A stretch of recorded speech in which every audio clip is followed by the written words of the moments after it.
Good afternoon, everyone. Am I audible to all of you? Please confirm. Good afternoon, ma'am. Okay, thank you for the confirmation. We will continue with our paper 1.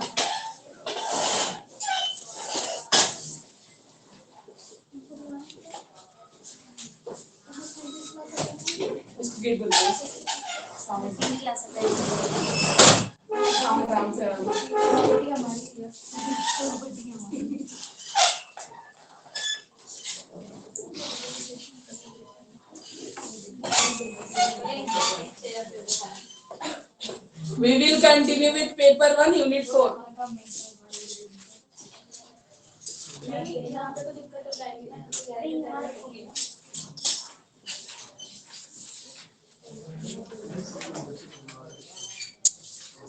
Settled everyone? Start करें?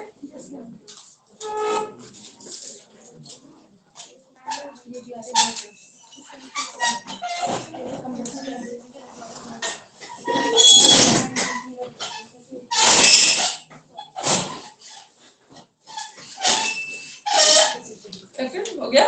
ठीक है? Our last topic was poverty and globalization.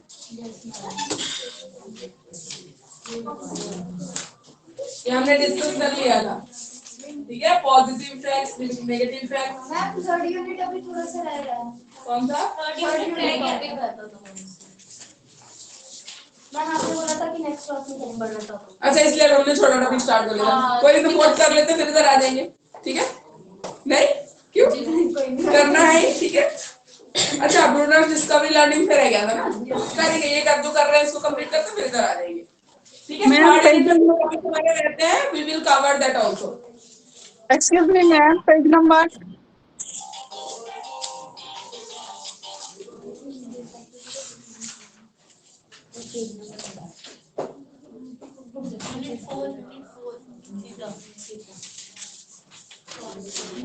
हमारे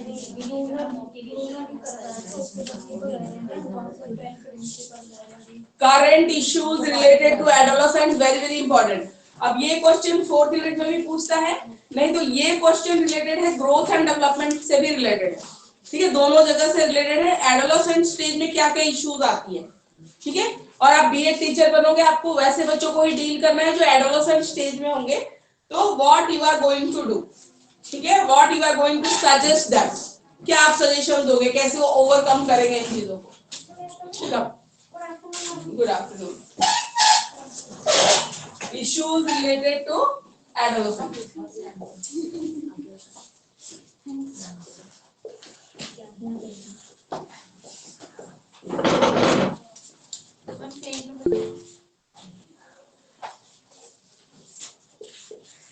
Page number we will search.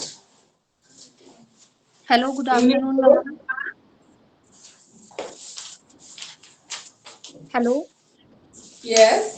good afternoon, ma'am. Good afternoon. Ma'am ये आप अब कौन सा paper करवा रहे हैं? Paper 1. We will continue with our paper 1, unit 4. Okay ma'am, okay, thank Okay.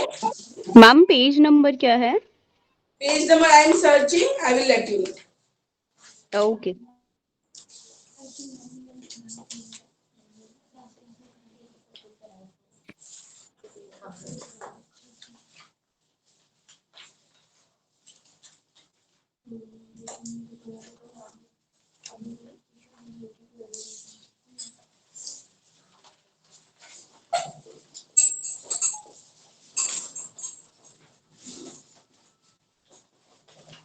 In English, it's on page number 233. 233 in Hindi. मिला आपको? किशोरावस्था की समस्याएं और उसका समाधान. कुछ ऐसे करके होगा. मिला? पोवर्टी ग्लोबलाइजेशन के बाद ही है नेक्स्ट टॉपिक. ठीक है? मैम अभी स्टार्ट हुआ है. अभी स्टार्ट हो गया. ठीक है? हिंदी में मिला? 295. English students please search on page number 233 and Hindi students will search on page number 295. Okay? Hindi students 295, English students 233। अब ये क्वेश्चन वेरी वेरी इंपॉर्टेंट है। अब ये क्वेश्चन आपके ग्रोथ एंड डेवलपमेंट में भी आता है। Adolescent stage, why it is called a very critical stage. ठीक है, बहुत ही एक हमें चेंज हो रहा है, बहुत सारी चीजें चेंज हो रही हैं। तो adolescent is a very critical stage. तो उसमें क्या प्रॉब्लम आती है बच्चों को और क्या सॉल्यूशंस है। अब फोर्थ इसमें नया क्या है, नया कोई चीज हमने ऐड किया है। ग्रोथ एंड डेवलपमेंट से तो रिलेटेड इशू है बच्चों को, ठीक है, बॉडी में बहुत सारे हार्मोनल चेंजेस है। अदरवाइज आजकल बोले जो फैमिली स्ट्रक्चर चेंज हो रहा है, मदर फादर दोनों वर्किंग है, बच्चे घर पे अकेले रहती है, सेपरेटेड फैमिलीज है, डाइवोर्स पेरेंट्स हैं, ठीक है, बहुत सारा इशू है। तो उसको भी हम यहाँ पे डिस्कस करेंगे। ठीक है, तो यहाँ पे देखते हैं डायलेमास या प्रॉब्लम्स क्या है, कैसे उसको हम सॉल्व करेंगे। एक तो सेल्फ रिलेटेड इशू आता है बच्चों को, जब अपनी बॉडी में चेंजेस आ रहे हैं। ठीक है, एक वो होता है, एक होम रिलेटेड हो सकता है, ठीक है, घर से रिलेटेड, स्कूल रिलेटेड इश्यूज हो सकते हैं, या सोसाइटी रिलेटेड इशू। तो हम इनकी जो भी प्रॉब्लम आती है इनको हम इस तरीके से चार उनको पार्ट्स में हम देख सकते हैं। एक अपने आप को लेके क्या प्रॉब्लम आ रही है, कैसा फील कर रहे हैं बच्चे। सेकंड है घर पे कैसा माहौल है, home related. School related issue हो सकता है, सोसाइटी रिलेटेड इशू भी हो सकते हैं। आप बताइए सेल्फ रिलेटेड में क्या होता है, सबसे बड़ा उनमें जो चेंजेस आ रहे हैं, ठीक है, जो सेकेंडरी सेक्सुअल कैरेक्टरिस्टिक्स हम बोलते हैं डेवलप होने लगते हैं, इधर बॉयज और गर्ल्स, ठीक है, दोनों में, बिल्कुल, ठीक है। आइडेंटिटी क्राइसिस फील करते हैं, ठीक है, क्योंकि वो ना ही स्टेज में छोटे हैं ना बड़े हैं, उनको समझ नहीं आता, ठीक है ना, वो they can't behave like child, they can't behave like adults, ठीक है। तो स्टेज बहुत ही क्रिटिकल उनका, तो बॉडी इमेज को एक लेके बहुत परेशान होते हैं, ठीक है, हम कैसे दिख रहे हैं, ठीक है, क्योंकि यहाँ पे ऑपोजिट सेक्स का अट्रैक्शन भी होता है, they want to look good, ठीक है, in everyone's eyes they want appreciation, उनको तारीफ चाहिए, उनको लगता है हम तैयार हो गए हैं तो कोई तारीफ करे, अच्छा बोले, ठीक है। तो बॉडी इमेजेस है, पिंपल्स है, बाकी सारी, क्योंकि ऑयल ग्लैंड बहुत ज्यादा एक्टिव हो जाती हैं, ठीक है, पिंपल रिलेटेड इशू है तो वो क्या करते हैं, उनकी इमेज को खराब करते हैं, उनका फेस दिखने में अच्छा नहीं लगेगा, तो they are very conscious about that, बहुत कॉन्शियस हो जाते हैं। अपना टाइम याद करो, है ना, सबको होता है, बहुत कॉन्शियस हो जाते हैं उस चीज को लेके, ठीक है। कॉम्प्लेक्शन है, कलर का, जैसे कोई फेयर है उसकी तारीफ हो रही है, तो आप नहीं हो तो कहीं ना कहीं वो आता है आपके अंदर, ठीक है। जो बहुत फेयर नहीं होगा उसको लगेगा नहीं उसकी तारीफ हो रही है, मेरी नहीं हो रही है, ठीक है। तो इमेज की भी अपने आप को एक अच्छा प्रेजेंट करने का बहुत प्रेशर होता है इस टाइम पे, ठीक है। They want to look good, they want appreciation from others, they want acceptance, उनको चाहिए, ठीक है। तो ये सारी चीजें होती है। बॉडी चेंजेस ऑब्वियसली हो ही रही है, हार्मोनल चेंजेस तो गर्ल्स में बॉयज में बहुत सारे चेंजेस आ रहे हैं। ईटिंग डिसऑर्डर्स, ठीक है, खाने पीने की हैबिट्स खराब हो रही है, ठीक है। मूडीनेस, मूड बहुत ज्यादा चेंज होता है हार्मोनल की वजह से, बहुत स्ट्रेस, गुस्सा हो जाएंगे, छोटी छोटी बात में चिढ़ जाते हैं, ठीक है। बार बार उनको बोलो ना कि बेटा टीवी बंद कर दो, ठीक है, देख रहा है, अगर कोई गेम खेल रहा है कुछ भी, तो ऐसे एडोलेसेंट बच्चों को जो 7, 8, 9 जैसे बच्चों, ठीक है, एक बार आपने बोल दिया, मैं भी वो सोच रहा हूँ मन में कि 10 मिनट बंद कर दूंगा, आपने अगर 4 बार उसमें टोक दिया ना तो दे विल मतलब कॉल यू आउट, आप पे वो भी बोलेंगे, उल्टा बोलेंगे, आपको कॉल आउट करेंगे, तो इस तरीके की सिचुएशन हो सकती है। तो आपको यहाँ पे बहुत ही मैच्योरली डील करना पड़ता है बच्चों को, ठीक है। टचीनेस, टच एक बहुत सेंसिटिव इशू होता है इस टाइम पे, ठीक है। फिर एंगर होती है, हाइपर सेंसिटिव हो जाते हैं, बहुत ज्यादा सेंसिटिव स्टेज होती है इनके लिए, ठीक है। फीलिंग ऑफ रेबल, रेबल हो जाते हैं, बिल्कुल रेबेलियन, ठीक है, कि सोसाइटी ये रूल ऐसा क्यों है, हमारे लिए ही क्यों है, ठीक है, वो जा सकता है मैं क्यों नहीं जा सकता, उसके पेरेंट्स अलाउ करते हैं आप मुझे क्यों नहीं अलाउ करते, ठीक है। तो रेबेल वाली सिचुएशन होती है, रेबेलियन बन जाते हैं, they become rebellions. Day dreaming होती है, पर्सनालिटी से रिलेटेड जो होती है, ठीक है, उनको वो सारा क्रशेस होते हैं, वही हम जो है क्रश, ठीक है, तो टीचर के ऊपर भी इस टाइम पे, या फिर अपोजिट सेक्स के लिए जो होता है। होम रिलेटेड में पेरेंट्स कैसे है, पेरेंटिंग बहुत डिपेंड करते हैं, मैंने बोला ना कि एडोलेसेंट बच्चे को अगर आपने बोला है 10 मिनट तो you must give him 10 minutes और हर 10 मिनट्स देना पड़ेगा उसको। ऐसा नहीं होता कि 10 मिनट बोला उसको 4 बार उसमें टोक दिया, है ना, ऐसे भी पेरेंट्स होते हैं कि वो कह रहा है बच्चा मैं तो दे दो 10 मिनट, वो भी देने को तुम राजी नहीं होते, ऐसे थोड़ी होता है। जब बोल रहा है बच्चा तो उसकी भी थोड़ी सुनो, थोड़ा अपना बोलो, थोड़ी उसकी सुनो। एडोलेसेंट बच्चे का डील करने का सबसे मतलब बेस्ट तरीका ये होता है, थोड़ी सुनो थोड़ा बोलो। अगर आप सोचोगे ना वही सुने मैं बोलूं, ऐसे में तो सिचुएशन बहुत ज्यादा खराब है। बीइंग अ टीचर भी आपको मैं बोल रही हूँ, एज अ टीचर आपको भी वही करना है। बच्चा कुछ बोल रहा है ना, आप बोलोगे ना कि नहीं वो है टीचर सेंटर्ड एजुकेशन चल रहा है, पहले चलता था अब नहीं चलता है, अब पूरा का पूरा लर्नर सेंटर्ड है। अगर लर्नर किसी चीज से कंफर्टेबल नहीं है, आपसे शेयर कर रहा है तो यू मस्ट लिसन, और आपको सॉल्यूशन भी ढूंढना पड़ेगा उस चीज का। जबरदस्ती नहीं होती है कि नहीं आपको तो करना ही पड़ेगा, ये जरूरी है, पढ़ना ही पड़ेगा, ऐसा नहीं होता आजकल। ठीक है, तो आपको उसको सुनना पड़ेगा। तो होम रिलेटेड में पेरेंट्स कैसे हैं, ठीक है, मतलब फ्रेंडली है या ज्यादा अथॉरिटेटिव है, ठीक है, ज्यादा डोमिनेटिंग है, कैसे है। पेरेंट्स के साथ रेपो कैसा है बच्चे का, शेयर कर पाता अपनी फीलिंग्स, नहीं शेयर कर पाता, वो भी है। कम्युनिकेशन कैसा है, लैक ऑफ कम्युनिकेशन तो नहीं है। सोशियो इकोनॉमिक बैकग्राउंड कैसा है, ठीक है, सोशियो इकोनॉमिक बैकग्राउंड कैसा है, एग्जांपल बताओ कोई, इसमें कैसे इफेक्ट पड़ेगा सोशियो इकोनॉमिक बैकग्राउंड। फाइनेंशियली उसका स्टेटस क्या है? हाँ, तो वो अफेक्ट कैसे करेगा बच्चों को। मतलब मैम अगर वो पैसे वाले होंगे तो दे आर मतलब वो कुछ भी अपनी मर्जी से कर सकते हैं। या फिर ऐसे होता है दूसरों को देख के जो बच्चे करते हैं ना, स्टेटस में फर्क कहाँ, तो उसको है तो मेरे पास क्यों नहीं है, मुझे क्यों नहीं दे सकते, ये सब वाली चीजें। बच्चे कहते हैं मुझे भी दिलाओ, पेरेंट्स से कोई चीज ज्यादा होती है। हाँ, ठीक है, नॉन कंड्यूसिव एटमॉस्फेयर, ठीक है, नरिश करना, ठीक है, कंड्यूसिव एनवायरनमेंट मतलब उसको समझना, उसको इमोशनल सपोर्ट देना, वो सब है या नहीं है। कंपैरिजन विद अदर्स, कुछ पेरेंट्स होते हैं ना इंडियन, टिपिकल इंडियन पेरेंट्स जो बोलते हैं उनके बच्चे ने ऐसा किया, उनके बच्चे ने ऐसे किया और आपने नहीं किया। नहीं, सारे नहीं होते, मुझे कभी कंपेयर नहीं किया गया। I was never compared to anybody. My father never compared, and my mom never compared. नहीं किया, कभी नहीं किया, कभी भी नहीं किया। बच्चे कंपेयर कर देते हैं, उनकी मम्मा ऐसे करती है आप तो नहीं करते। हाँ, बच्चे कर देते हैं, आजकल बेटा सही बोल रही, बिल्कुल सही पॉइंट है, आजकल बच्चे बोल देते हैं। पेरेंट्स आजकल डरे से में ही है, आजकल के जो बच्चे हैं तो वैसे वाला ही सब वो बोल देंगे उसकी मम्मा ने ये किया, उनके पेरेंट्स ने ये किया, आपने नहीं किया, ठीक है, उसके पेरेंट्स उसको आईफोन दिला रहे, आप मुझे नहीं दिला रहे, तो ऐसा वाला सिचुएशन हो गया है। मैं भी पीछे गई थी ना घर, तो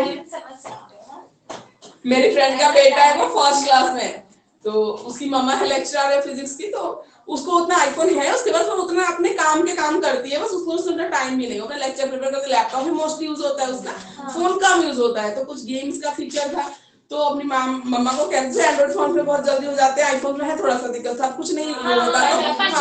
तो कहता है कि ये गेम तो मेरे फ्रेंड्स खेलते हैं, इसमें क्यों नहीं हो रहा है, कैसे होता है। उसकी मम्मा ने बोला कि मुझे नहीं पता, मुझे देखना पड़ेगा। सीधा कहता फर्स्ट क्लास में, कहता जब आपको पता ही नहीं है तो आपने आईफोन लिया क्यों है। तो कह रही है मुझे कि देखो कैसे बेइज्जती कर रहा है, साफ साफ बोलते, जब आपको पता ही नहीं फोन में कैसे क्या होता है तो आपने लिया क्यों, फिर ऐसा फोन है जिससे आपको पता हो कि कैसे होता है।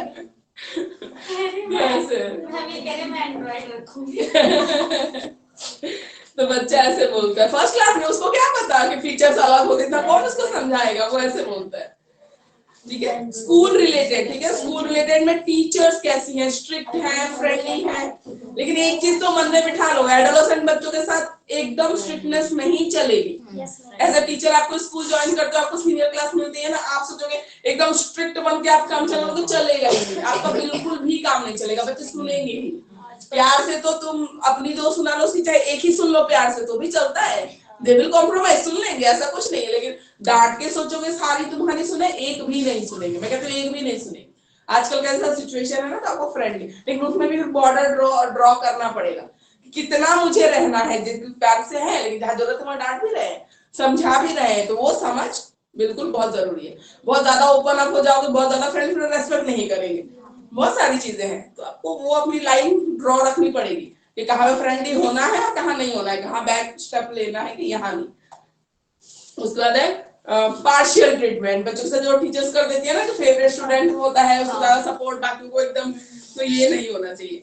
Close school atmosphere, close school atmosphere वही और ट्रेडिशनल वाली चीज जो है, ठीक है, क्लोज एटमॉस्फेयर, बिल्कुल एक्सपोजर है ही नहीं बाकी चीजों के लिए कि आओ पढ़ो और वापस घर जाओ, ऐसा, ठीक है। नॉट एक्सेप्टेबल क्लासमेट्स, क्लासमेट्स भी कभी ऐसे मिलते हैं जो आप सेपरेटेड फील करते हो, ठीक है, आपको लव एंड एक्सेप्टेंस आपको नहीं मिलती अपने क्लासमेट से। पुअर मार्क्स, ठीक है, ये भी इफेक्ट करता है बच्चे के साइकोलॉजी को कहीं ना कहीं। टू मच होमवर्क, बहुत ज्यादा होमवर्क है ना, तो बच्चा उसी में लगा रहता है, बाकी कुछ एंजॉय जो कर सके बच्चा, अच्छा फील कर सके, ऐसा कुछ नहीं होता। No curricular participation, long school hours, बहुत स्कूल आवर लंबा है और कोई को करिकुलर एक्टिविटी स्कूल में नहीं हो रही है, ठीक है, फिर दिक्कत होती है। सोसाइटी रिलेटेड जेंडर बायसनेस, जो लड़कियों को बोलते हैं जेंडर बायस, ऐसा था ना कि बॉयज के लिए जेंडर बायस है, ठीक है, गर्ल्स के लिए ही मोस्टली, लेकिन आजकल तो बॉयज भी कंप्लेन करते हैं कि धनियाला ने हमें क्यों जाएगी, ये क्यों नहीं जाती टीवी देख रही है, ठीक है ना। तो आजकल ऐसा भी हो गया, आजकल बॉयज भी अपने हक के लिए आवाज उठाते हैं कि ये बायसनेस हमारे साथ क्यों होता है कि सब्जी लेने हम ही जाए, दूध लेने हम ही जाए, वो भी तो बैठी है टीवी देख रही है, इसको क्यों नहीं भेजते, ठीक है।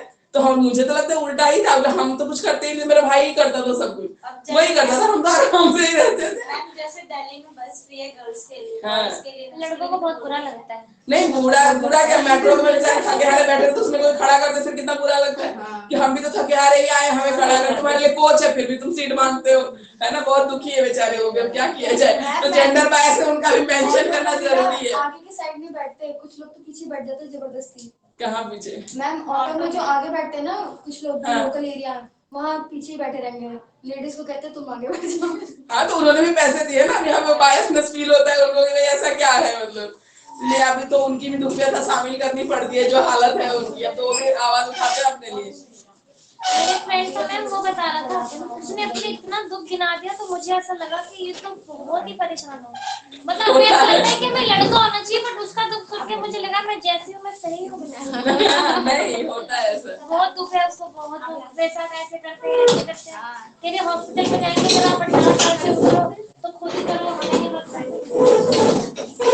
गवर्नमेंट हॉस्पिटल होते हैं ना, 18 से नीचे का लड़का है तो उसके लिए नहीं कर देते हैं, बट अगर ऊपर का है तो जैसे नहीं, अब तो कमा रहे हो ना जहाँ आपका बच्चा होगा, तो वो इतना दुख सुना रहा था, अपना बहुत परेशान है भाई, बहुत परेशान है। तो जेंडर बायस में ठीक है, सोसाइटी भी करती है बायसनेस कहीं ना कहीं, ठीक है, कि ये बॉयज को ही अलाउड है, गर्ल्स को ही नहीं करना चाहिए। ये गर्ल्स के लिए बहुत सारे रिलैक्सेशन है, जहाँ बॉयज को बोलता जाता है कि नहीं आप ही करोगे, बॉयज कांट क्राई, जो सोसाइटी का एक स्टीरियोटाइप है, वो अपने इमोशंस लेके कहाँ जाए, जिए ना बंदा मर जाए, वही वाला हिसाब, वो क्या करेगा, तो इमोशंस खत्म थोड़ी कर देगा कोई, है ना। तो ऐसे नहीं होता gender bias. Caste related problems, ठीक है, जनरेशन गैप वही होता है जब पेरेंट्स में और बच्चों में नहीं ओपिनियन मैच हो रहे हैं, ये क्लैशेस चल रही है ओपिनियंस की, तो दिक्कत आती है। ऑर्थोडॉक्स प्रैक्टिसेस, जो पुराने टाइम से चली आ रही चीजें, अगर आप नया पूरा एनवायरनमेंट चेंज हो गया है ना, सोसाइटी चेंज हो गई और चीजें आप नहीं चेंज करना चाहते तो वहां पे दिक्कत आएगी। रिप्रेसिव एटमॉस्फेयर, अब वो एटमॉस्फेयर घर का हो चाहे स्कूल का हो चाहे सोसाइटी का हो, रिप्रेसिव दबाने वाला, उसको आगे नहीं आने दे रहे आप किसी भी चीज में ना, उसको किसी ने कोई ना कोई रीजन देके आप हमेशा पीछे रख रहे हो, उसको रिप्रेस कर रहे हो। Over expectations and lack of friends, over expectation, society की एक्सपेक्टेशन इतनी हाई, पेरेंट्स की इतनी हाई, उसको सेटिस्फाई करने में, ठीक है, बच्चे कहीं ना कहीं अंदर इमोशनली बहुत ही ब्रेक डाउन हो जाता है बच्चे का, ठीक है, तो उसका भी ध्यान रखना है। He is also human being, she is also human being, ठीक है, एक्सपेक्टेशन है आपकी बच्चे का, इतना भी मत रखिए कि आप इतना दुखी हो जाओ ना पूरी करे करने में, या बच्चा सुसाइड की एंड तक पहुंच जाए, इतना भी एक्सपेक्टेशन नहीं होना चाहिए, ठीक है। लैक ऑफ फ्रेंड्स, और आजकल देखो जो भी सक्सेसफुल पर्सनालिटीज है ना, संदीप माहेश्वरी ले लो, या जो भी है मोटिवेशनल स्पीकर्स हैं, जो भी हैं ये, या जो भी एंटरप्रेन्योर्स हैं जो नए हैं, ठीक है, ऐसे देख लो शुगर कंपनी का वो विनीता को ले लो या बाकी सबको ले लो, ऐसा कहेंगे बहुत अच्छी डिग्री और इनकी तैयारी की है ना, अपना ओपिनियन अपने आइडियाज बहुत मैटर करते हैं। और आजकल जो इम्पोर्टेंट है ना, जो सबसे वैल्यूएबल चीज है वो अपने बिल्कुल न्यू आइडियाज है, ठीक है, न्यू आइडियाज वो बहुत जरूरी है। आइडिया करोड़ों का बिकता है आइडिया, तो ठीक है ना, एक ही उसमें भागना कि दुनिया ये कर रही है मुझे, अगर आपको इंटरेस्ट है बिल्कुल जाओ, नोबडी विल स्टॉप, लेकिन जबरदस्ती करना कि दुनिया यही कर रही है आप भी यही करो, फिर वो 10 लोग कर रहे हैं वही 11वां करता नजर आएगा। और if you will give him और हर फ्रीडम ना, तो वो अपने आप कुछ यूनिक कर सकता है, पर आपको फ्रीडम देनी पड़ेगी ना उस चीज की, ठीक है। तो ये सारे इश्यूज हैं जो एडोलसेंट स्टेज में हमें देखने को मिलते हैं, ठीक है। सॉल्यूशंस देखेंगे अब, सेक्स रिलेटेड इश्यूज होते हैं, उसके बारे में नॉलेज जानना, फिर गिल्ट भी होता है ना, उनको लगता है कुछ गलत नहीं कर रहे, कुछ सोसाइटी ने ऐसी इमेज बना दी है, उसके बारे में जानना ही एक क्राइम है, ठीक है। किससे जानेंगे, टीचर्स नहीं बताते हैं, टीचर्स भी नहीं बताते, स्कूल में पहले चैप्टर स्किप कर देते थे, रिप्रोडक्शन वाला चैप्टर कोई पढ़ाते ही नहीं, स्किप कर देंगे, खुद ही पढ़ लो, मतलब बहुत वो शेम वाला टॉपिक हो गया जैसे क्लास में पढ़ाना, फिर बच्चे जाके इधर उधर सर्च करेंगे, उससे अच्छा टीचर ही बता दे क्लास में, ज्यादा बेटर है, ठीक है। बाकी सब चीजें ओपनली जब डिस्कस होंगी, कोएड क्लास में बॉयज भी होंगे गर्ल्स भी होंगे, ठीक है, तो उनको एक जो सिंपैथी और बाकी जो मेंस्ट्रुएशन वगैरह टॉपिक हम पढ़ा रहे हैं, तो गर्ल्स के बारे में भी जानेंगे, एटलीस्ट मजाक तो नहीं उड़ाएंगे, ठीक है, या वैसी कंडीशन अगर है अपनी क्लासमेट की तो हेल्प करने के लिए तो रेडी रहेंगे। उनको तो ये भी पता होना चाहिए कि फैमिली में हम, मेरे घर में लेडीज हैं तो उनको ये दिक्कत हो सकती है, ठीक है, और मुझे हेल्प करनी होती है, कोऑपरेट करना होता है, तो सोसाइटी में they will become a good human being who will support ladies or females or women in his or her life, ठीक है, वो करेगा सपोर्ट एक दूसरे को, है ना, तो ये अच्छी बात होती है। सोशल प्रॉब्लम्स हमने डिस्कस किया, अब हम देखते हैं सॉल्यूशंस क्या है इसके। बीइंग अ टीचर आप क्या कर सकते हो, ठीक है, बाकी आप रीड कर लेना, इसमें कुछ नहीं है ना, थ्योरेटिकल टॉपिक से जो सबको पता है एडोलेसेंस स्टेज में क्या क्या दिक्कत आती है।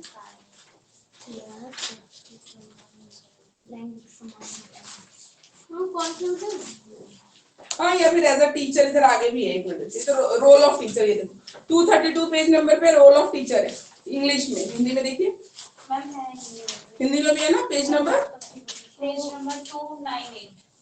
हिंदी में पेज नंबर 298 और इंग्लिश में 232। अब टीचर प्रॉब्लम तो हमने डिस्कस की कि एडोलेसेंट बच्चों को ऐसी दिक्कतें आती हैं, सॉल्यूशन क्या है, टीचर का रोल क्या है। Proper knowledge of adolescence psychology, इस टाइम पे बच्चे के दिमाग में क्या चल रहा होता है वो टीचर को जानना बहुत जरूरी है। आपको क्यों बताया जा रहा है इतने डेप्थ में जाके, जब एक एक चीज बताई जा रही है, क्यों बताया जा रहा है कि you are going to deal with that age group. अब उस एज ग्रुप के बच्चों को ही डील करने जाओगे क्लास में, तो उनको समझना होगी साइकोलॉजी कि तुम क्या ट्रिक लगाओगे तो कैसे तुम्हारी बात सुनेंगे, सब जानना जरूरी है। अगर टीचर को ही उसकी साइकोलॉजी नहीं पता होगी तो कैसे डील करोगे उनके साथ, नहीं डील कर सकते, ठीक है। अटेंशन टू इंडिविजुअल नीड्स, ठीक है, इंडिविजुअल नीड्स का ध्यान रखना बहुत ज्यादा जरूरी है। अब एडोलेसेंट में इंडिविजुअल नीड्स हमने पढ़ा ना, इमोशनल भी हो सकती है, ठीक है, फैमिली में कोई इशू हो सकता है, क्योंकि बड़े होते हैं बच्चे, फैमिली में कोई अगर इशू चल रहा है ना वो समझते हैं, हो सकता है उसकी स्ट्रेस लेके बैठे हो क्लास में, ध्यान ना दे पा रहे हो, ऐसा भी हो सकता है। तो आपको उस नीड्स को समझना है कि बच्चे को किस चीज की दिक्कत है, क्यों नहीं कर पा रहा है। प्रोवाइड एन एग्जाम्पल, ठीक है, इस टाइप पे वो रोल मॉडल सेट करते हैं, ठीक है, तो टीचर ऐसा हो जो रोल मॉडल बन सके ऐसे बच्चों के लिए, ठीक है। प्रेज एंड रिकॉग्निशन, इस टाइम तो ऐसे भी उनको वो चाहिए होता है कि अप्रिशिएशन और ये सब चीजों की बहुत नीड होती है इनको, तो अच्छा कर रहे थे, मस्ट प्रेज, ठीक है, उसको करो प्रेज, अच्छी बात है। Educational guidance, educational guidance time पे बच्चे जब बड़े हो रहे होते हैं ना, तो इतने सारे चेंजेस के साथ साथ उनकी बर्डन भी बढ़ रहा होता है पढ़ाई का, ठीक है, स्ट्रीम लेने का भी होता है, 11th में जाके आप क्या पढ़ोगे, कौन सा सब्जेक्ट चूज करोगे, तो ये सब गाइडेंस भी उनको देना चाहिए, ठीक है, ताकि वो फोकस्ड हो कि आगे मुझे ये सब करना है, नहीं तो उनमें ही उलझे रह जाएंगे, तो गाइडेंस बहुत ज्यादा जरूरी होती है। को करिकुलर एक्टिविटीज में एंगेज करो बच्चों को जितना हो सके, ठीक है।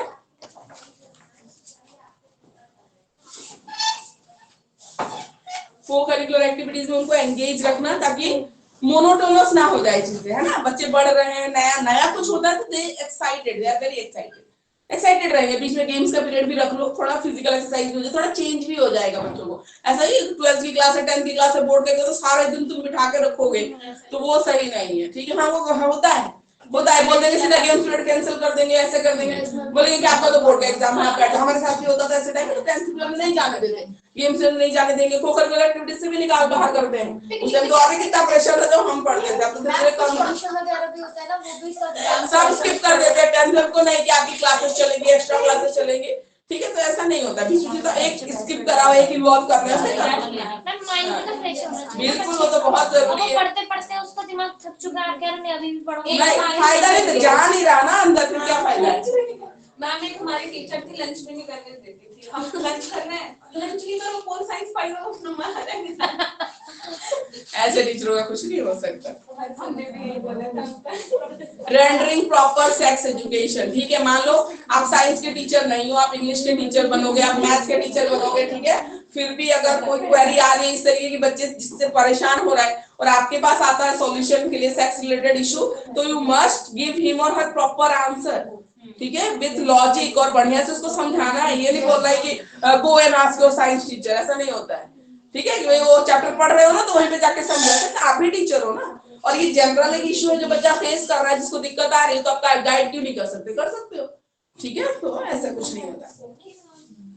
सेटिस्फेक्शन ऑफ क्यूरियोसिटी, जो मतलब कोई भी क्यूरियोसिटी उसके मन में आ रही है ना, तो सेटिस्फाई करना एज अ टीचर आपकी ड्यूटी है, ताकि वो इधर उधर जाके गलत नॉलेज ले, उससे तो आप बता दो, ठीक है। और क्यूरियोसिटी सिर्फ सेक्स रिलेटेड नहीं, पढ़ाई से रिलेटेड, कोई भी रिलेटेड, ठीक है, वो सेटिस्फाई होगा तो ही will B okay, she will be okay, कि चलो मुझे पता चल गया, अच्छा ऐसे होता है, ठीक है, नहीं तो सारा टाइम उसका दिमाग उन्हीं चीजों में उलझा हुआ रहेगा। तो क्यूरियोसिटी को सेटिस्फाई करना बहुत ज्यादा जरूरी है, ठीक है।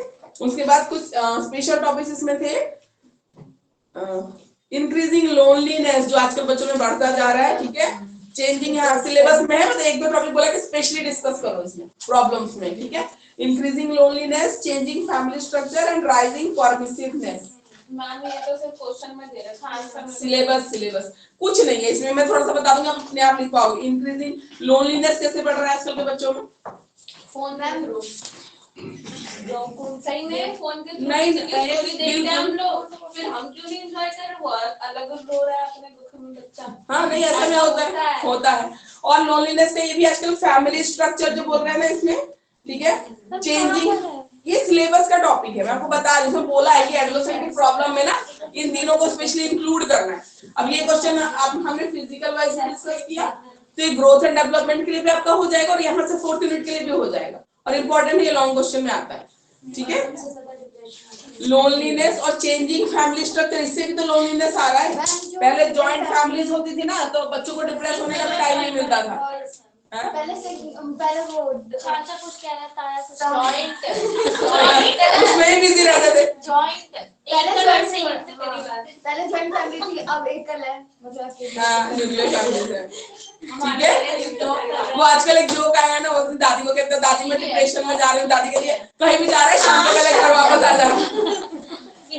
पहले के लोगों को पता ही नहीं था कि ऐसा भी कुछ होता है। वो बिजी है, अपना खुश है, छोटे छोटे, क्योंकि एक्सपेक्टेशन ज्यादा नहीं थी। पता है स्ट्रेस कब होता है? स्ट्रेस तब होता है जब अपनी एक्सपेक्टेशन यहाँ पे सेट करते रहते हो और वो पूरी नहीं होती है, then you will stress out, ठीक है, तब आप स्ट्रेस आउट हो जाओगे। और मैम वो भी तो होता है कि अपनी चीजें हम बोल नहीं पाते, और अगर कोई सुन भी रहा है तो समझ नहीं रहा, जज कर रहा है। हाँ, तो उस टाइम में भी डिप्रेशन फील होता है, एंजाइटी फील होती है। हाँ बिल्कुल, ऐसा भी होता है। तो वो सारी चीजें, ये तो एक्सपेक्टेशन आपने इतनी हाई सेट कर रखी है जो पूरी नहीं, अपने लिए भी आपने और पेरेंट्स ने भी आपके लिए कर रखी है, तो नहीं मीट होगी तो final result stress and anxiety होता है, ठीक है। और एक है जब आप अपनी प्रॉब्लम शेयर नहीं कर पा रहे, ठीक है। तो न्यूक्लियर फैमिली की वजह से कभी कभी क्या होता है, पेरेंट्स हैं एजुकेटेड, पढ़े लिखे, उनको पता है फ्रेंडली होना चाहिए, but they don't have time, ठीक है। ओपन अप होने का, इतना बैठ के लेने का अपने बच्चे को टाइम ही नहीं। वो जब तक आ रहे हैं तब तक बच्चा थक के सो जा रहा है। तो ऐसी चीजें हैं, ठीक है। तो ये सब बिल्कुल जनरल चीजें आप लिख सकते हो अपने आप से, इसमें कुछ नहीं है, पर स्पेशली सिलेबस में मेंशन है इसलिए हमने डिस्कस किया। एंड राइजिंग परमिसिवनेस, क्या मतलब होता है इसका? आजकल बहुत सारी चीजों के लिए परमिसिवनेस बढ़ गई है, मतलब पहले बच्चे जितने ओपन अप थे चीजों से, आजकल उससे ज्यादा है। इंटरनेट है, दुनिया है, जहान है, बहुत सारे स्कोप है जहां बच्चे गलत उसमें जा सकते हैं, ड्रग अब्यूज, ठीक है, बाकी चीजों में जा सकते हैं। तो इसका ध्यान रखना बहुत ज्यादा जरूरी होता है, ठीक है। तो एडोलेसेंट के ये dilemmas, problems and solutions as a teacher, ठीक है, ये बहुत अच्छे से कर लेना, ये लॉन्ग क्वेश्चन में आता है, ठीक है। Issues in marginalisation of difference and diversity, marginalisation थोड़ा ऑन करेंगे, यस मैम, कर दो थोड़ा सा। हम पहन के आए हैं। नहीं, मैं तो सिर्फ ये ब्लेजर अंदर एक कॉटन है, फिर भी कर लूंगा। नहीं मैम, वो कह रही है सब बहन सेट पहन रहे हैं। नहीं, कम पे ही चला लो, स्पीड पे चला लो। मैम हमें फरवरी में इतनी गर्मी लग गई है ना, कितनी तेज धूप है। हाँ, लास्ट ईयर तो मार्च में ही बहुत ज्यादा गर्मी आ गई। इस बार भी यही होने वाला है। फरवरी में ही आ गई थी, फिर ये आएगा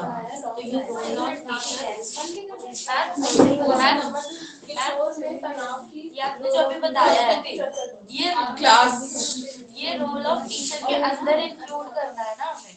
हाँ, ये तो प्रॉब्लम डिस्कस कीजिए। जो हमने बोला कि लोनलीनेस बढ़ रहा है, वो प्रॉब्लम है, ठीक है।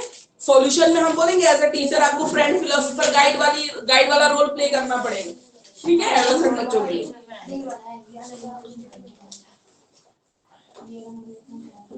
Marginalisation, next topic is marginalisation.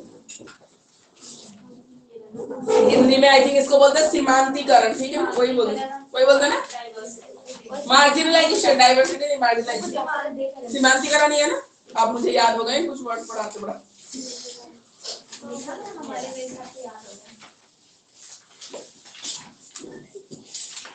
Ma'am तो यहाँ बहुत साल से पढ़ा रही है। हिंदी वाले, एक्चुअली मैं आसाम से हूँ ना, असम में तो हिंदी का कहीं यूज ही नहीं है, पूरा प्रॉपर ही इंग्लिश है, सब कुछ इंग्लिश है, तो थोड़ा सा असम में, या तो असमीज अपना लोकल लैंग्वेज है, हिंदी बहुत कम है नॉर्थ ईस्ट में। हाँ तो ये है। हाँ तो वहाँ पे ये तो इंग्लिश में ही पढ़ा सब कुछ, इंग्लिश इंग्लिश। और साइंस वालों को कौन एमएससी बीएससी हिंदी में, तो सब इंग्लिश ही है हम लोगों का। तो थोड़ा सा अब तो पढ़ाते पढ़ाते बच्चे बोलते हैं, क्योंकि मेरी हिंदी, हाँ मेरी हिंदी अच्छी है, क्योंकि मुझे लिटरेचर का बहुत ज्यादा शौक है। मैं हिंदी नॉवेल्स पढ़ती हूँ, मतलब प्रेमचंद के वो गोदान से लेके और हरिवंश राय बच्चन की मधुशाला तक आई हैव रेड, मतलब मुझे बहुत अच्छा लगता है। तो इसलिए मेरी लिटरेचर की नॉलेज अच्छी, तो जल्दी ग्रैब कर लेती हूँ ये चीज है। तो इंटरेस्ट है ना मैम आपको? इनके अंडर जो कॉलेजेस आते हैं ना बहादुरगढ़ की साइड, उधर है मार्जिनलाइजेशन, ठीक है। सीमांतीकरण क्या टॉपिक, क्या यूनिट 4 में है ये? यूनिट 4 का टॉपिक है मार्जिनलाइजेशन या सीमांतीकरण, ठीक है। हिंदी वाले बच्चों सीमांतीकरण बोलते हैं इसको। अब आप ढूंढिए टॉपिक, एक बार पेज नंबर ढूंढ लो जल्दी से। हिंदी में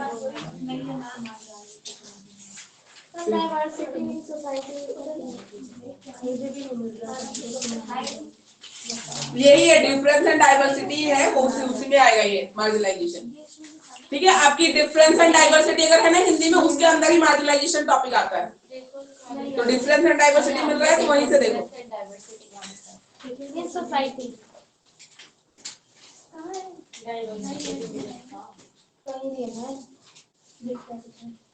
नहीं, डिफरेंस एंड डाइवर्सिटी तो होगा, जैसे इंग्लिश में 237 पे डिफरेंस एंड डाइवर्सिटी है, रिलीजन, एथनिसिटी, लैंग्वेज का, ठीक है। ये सारी चीज डाइवर्सिटी तो है।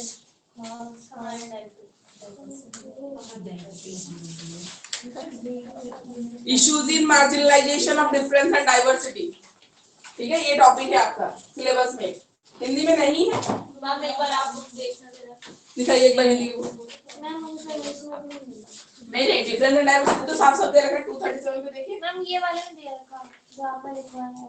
इश्यूज इन मार्जिनलाइजेशन, तो उसी के अंदर ही आता है, कोई बात नहीं, हम समझ लो, टिक करो उसमें, ब्रैकेट में लिख लो मार्जिनलाइजेशन, ठीक है। वही चीज है, कोई दिक्कत नहीं। मार्जिनलाइजेशन अभी टर्म समझाऊंगे ना तो आपको समझ में आ जाएगा। ये क्या है हिंदी में 299 पे तो है नीचे, डाइवर्सिटी इन क्लास, ये तो बोलो डाइवर्सिटी, ये रहा 299 हिंदी में। इन हिंदी इट्स ऑन 299। ये क्या है, क्लास कास्ट सब दे रखा है, ठीक है। जेंडर इक्वालिटी सब दे तो रखा है, यही है हिंदी 299। आपने बोला ना सीमांतीकरण, तो मैं उसी में नहीं, तो फिर मैंने बोला डाइवर्सिटी का टॉपिक होगा। नहीं, मैंने बोल भी दिया ना डाइवर्सिटी, डाइवर्सिटी 299। इम्पोर्टेंट, अरे ये आसान है, ये सब ऐसे टॉपिक है ना फोर्थ में जो पढ़ के अपने आप भी लिख सकते हो, बस समझ लो, एक बार समझ में आ जाएगा अपने आप कर सकते हो। English page number 237, in English page number 237, Hindi 299। Diversity and difference, ठीक है। मार्जिनलाइजेशन मतलब सीमांतीकरण। अब मान लो ये एक स्फीयर है, ठीक है, तो यहाँ पे सेंटर में कौन रहेगा, जो पावरफुल होगा, ठीक है। सेंटर में कौन रहता है, जो पावरफुल होता है, जिसकी एक्सेप्टेंस होती है, जो मेजॉरिटी है नंबर, जो पावरफुल होगा वो सेंटर में रहेगा। मार्जिन मतलब क्या होता है, किनारों पे रहना, ठीक है। हाँ, जो हम पर्टिकुलर हिंदी वर्ड यूज करते हैं, ठीक है। तो मार्जिनलाइजेशन मतलब किनारों पे रहना। अब देखो जो किनारे पे है ना, मार्जिन पे, उनको क्या होगा, पावर कम मिलेगी, ठीक है। उनकी एक्सेप्टेंस कम होगी, उनकी कम सुनी जाएगी, ठीक है। तो ये मार्जिन पे कौन कौन से ग्रुप आते हैं, ठीक है। मार्जिन पे कौन कौन से ग्रुप आते हैं, फिर डिपेंड करता है, बहुत सारे फैक्टर्स आते हैं, जैसे क्लास वाइज, ठीक है। क्लास वाइज कैसे डिफरेंस होता है, मिडिल क्लास, हायर क्लास, ठीक है। ये बिलो पॉवर्टी लेवल वाले भी आ जाते हैं। तो जो रिच क्लास है वो कहाँ आएगा, यहाँ आएगा, सेंटर में आएगा, ठीक है। और बाकी जो है पुअर कैटेगरी कहाँ जाएगी, किनारे पे, ठीक है। तो ये क्लास वाइज हो गया, सीधा सीधा डिफरेंशिएशन। ये चलेगा किनारे में, उनको पूछने वाले लोग कम है, उनकी आवाज सुनने वाले लोग कम है, जिनके पास पैसा है, वो पावर है, वो आ गए सेंटर में, ठीक है। उसके बाद आते हैं कास्ट में। कास्ट में इधर आ गए SC ST, ठीक है। ओबीसी तो मुझे खुद भी हंसी आती है, I am also from general category. OBC तो मैं इधर का ना उधर का, सब कोई पूछने वाला है नहीं, ठीक है, जनरल वाले, हाँ भाई जनरल वाले, ओबीसी जनरल वाले, हाँ।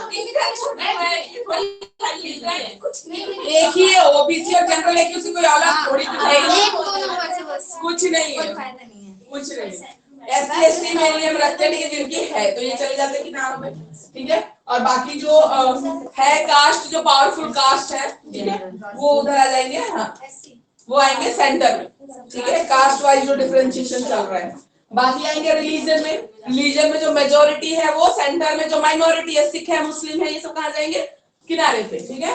सिख, मुस्लिम, माइनॉरिटी जो हम बोलते हैं ना, ये है माइनॉरिटी, जो मेजोरिटी है वो सेंटर में, ठीक है। बाकी जो भी रिलीजन है हमारे इंडिया में, बाकी मान लो, ठीक है, हिंदू मान लो, बाकी चीजें मान लो, ठीक है, इसको हम नहीं डिस्कस करें, पर बाकी मेजोरिटी है तो वो आ जाएगी सेंटर, जो माइनॉरिटी है वो रिलीजन वाइज चली गई किनारे पे, ठीक है। उसके बाद आते हैं एथनिसिटी। एथनिसिटी में बताओ,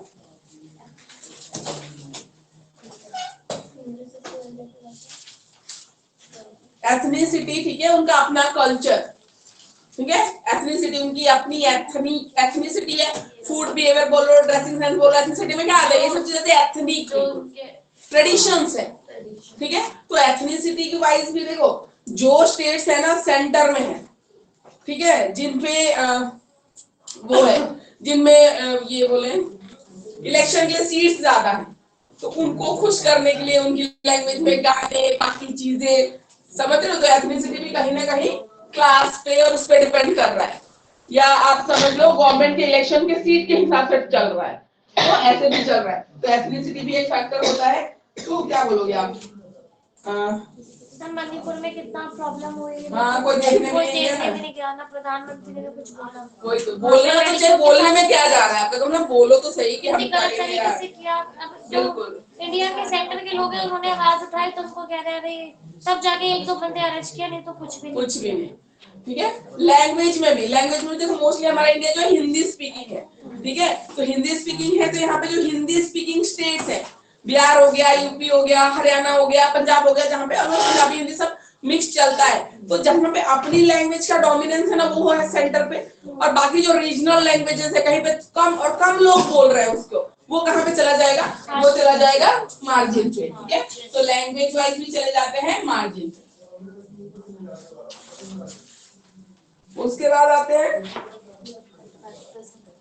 factors affecting diversity and difference. तो मेन फैक्टर ये हो गया, और आ गया क्लास वाइज, और उसके वाइज ये भी आ जाएगा जेंडर बायसनेस भी। अच्छा ने जेंडर मेंशन कर रखा, लैंग्वेज है, जेंडर भी एक होगा।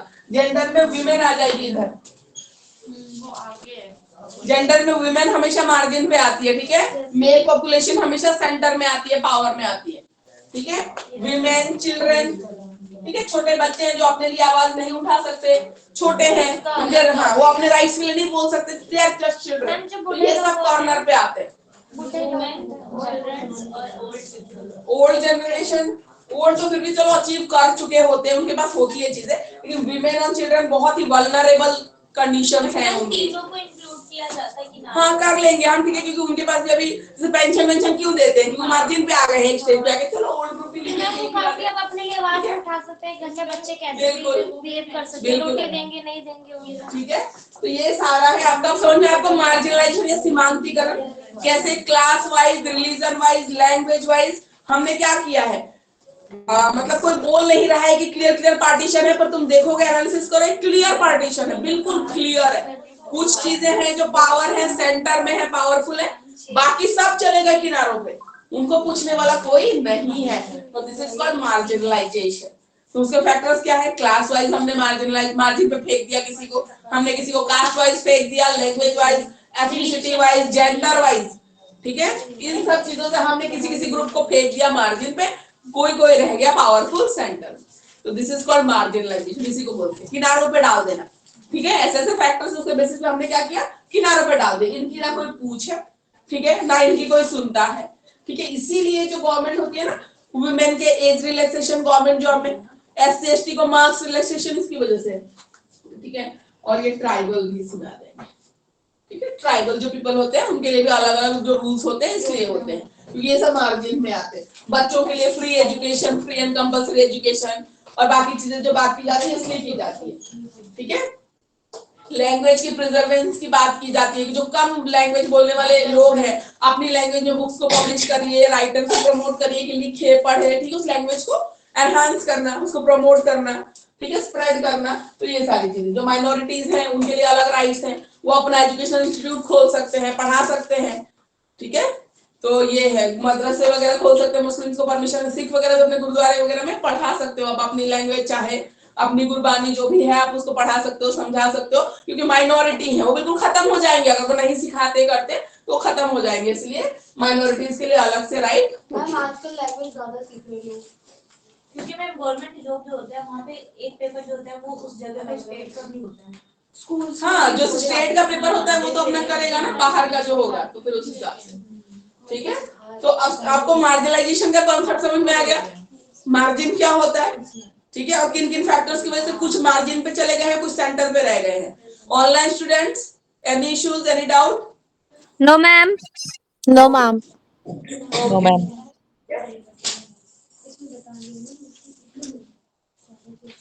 अब ये फैक्टर्स, ठीक है, कैसे आए हैं, कैसे जियोग्राफिकल फैक्टर्स है कुछ, देखो इंडिया के जो सेंटर में है, ठीक है, सेंटर में है जो जिसकी सीट्स ज्यादा हैं, ये सारी चीजें हैं, ये ज्योग्राफिकली जो ठीक है, मौसम कन्वीनियंट है, लोग रहना पसंद करते हैं। अब कहीं पे इतनी बर्फ पड़ रही है, लद्दाख वगैरह में है या कश्मीर में है, ठीक है, इतनी ज्यादा बर्फ है, बाकी चीजें 6-6 महीने स्कूल बंद है, 2-2 महीने स्कूल बंद है, ले लद्दाख में बच्चे जा ही नहीं पा रहे, तो कोई जाके रहना पसंद करेगा? नहीं करेगा। तो ऑब्वियसली जो क्राउड है वो कहाँ जा रहा है, जहाँ कन्वीनियंट है, जहाँ रहना आसान है, ठीक है। ऑटोमेटिकली जिन स्टेट्स में, ठीक है, कन्वीनियंट है, बाकी जगहों से जुड़ना आसान है, आना जाना आसान है, ठीक है। अंडमान निकोबार में कोई देगा तो कोई जाना चाहता है, जॉब ही मिलती है तो लोग जाना नहीं चाहते जल्दी, ठीक है, वहां नहीं जाना चाहते, केवी वगैरह या बाकी सब जॉब लगे ना अंडमान निकोबार गवर्नमेंट में अभी जॉब निकली हुई थी, मेरे भैया कोई जाना नहीं चाहता जल्दी, है ना, जाते हैं।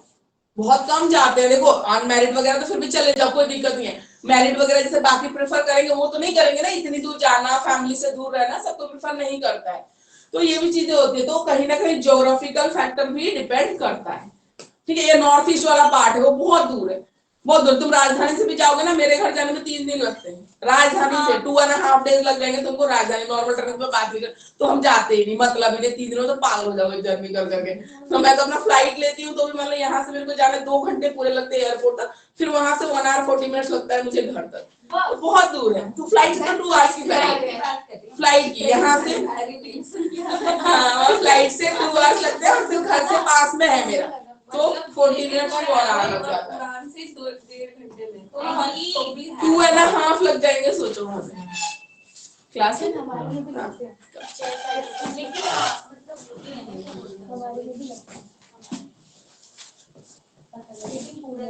तो डिस्टेंस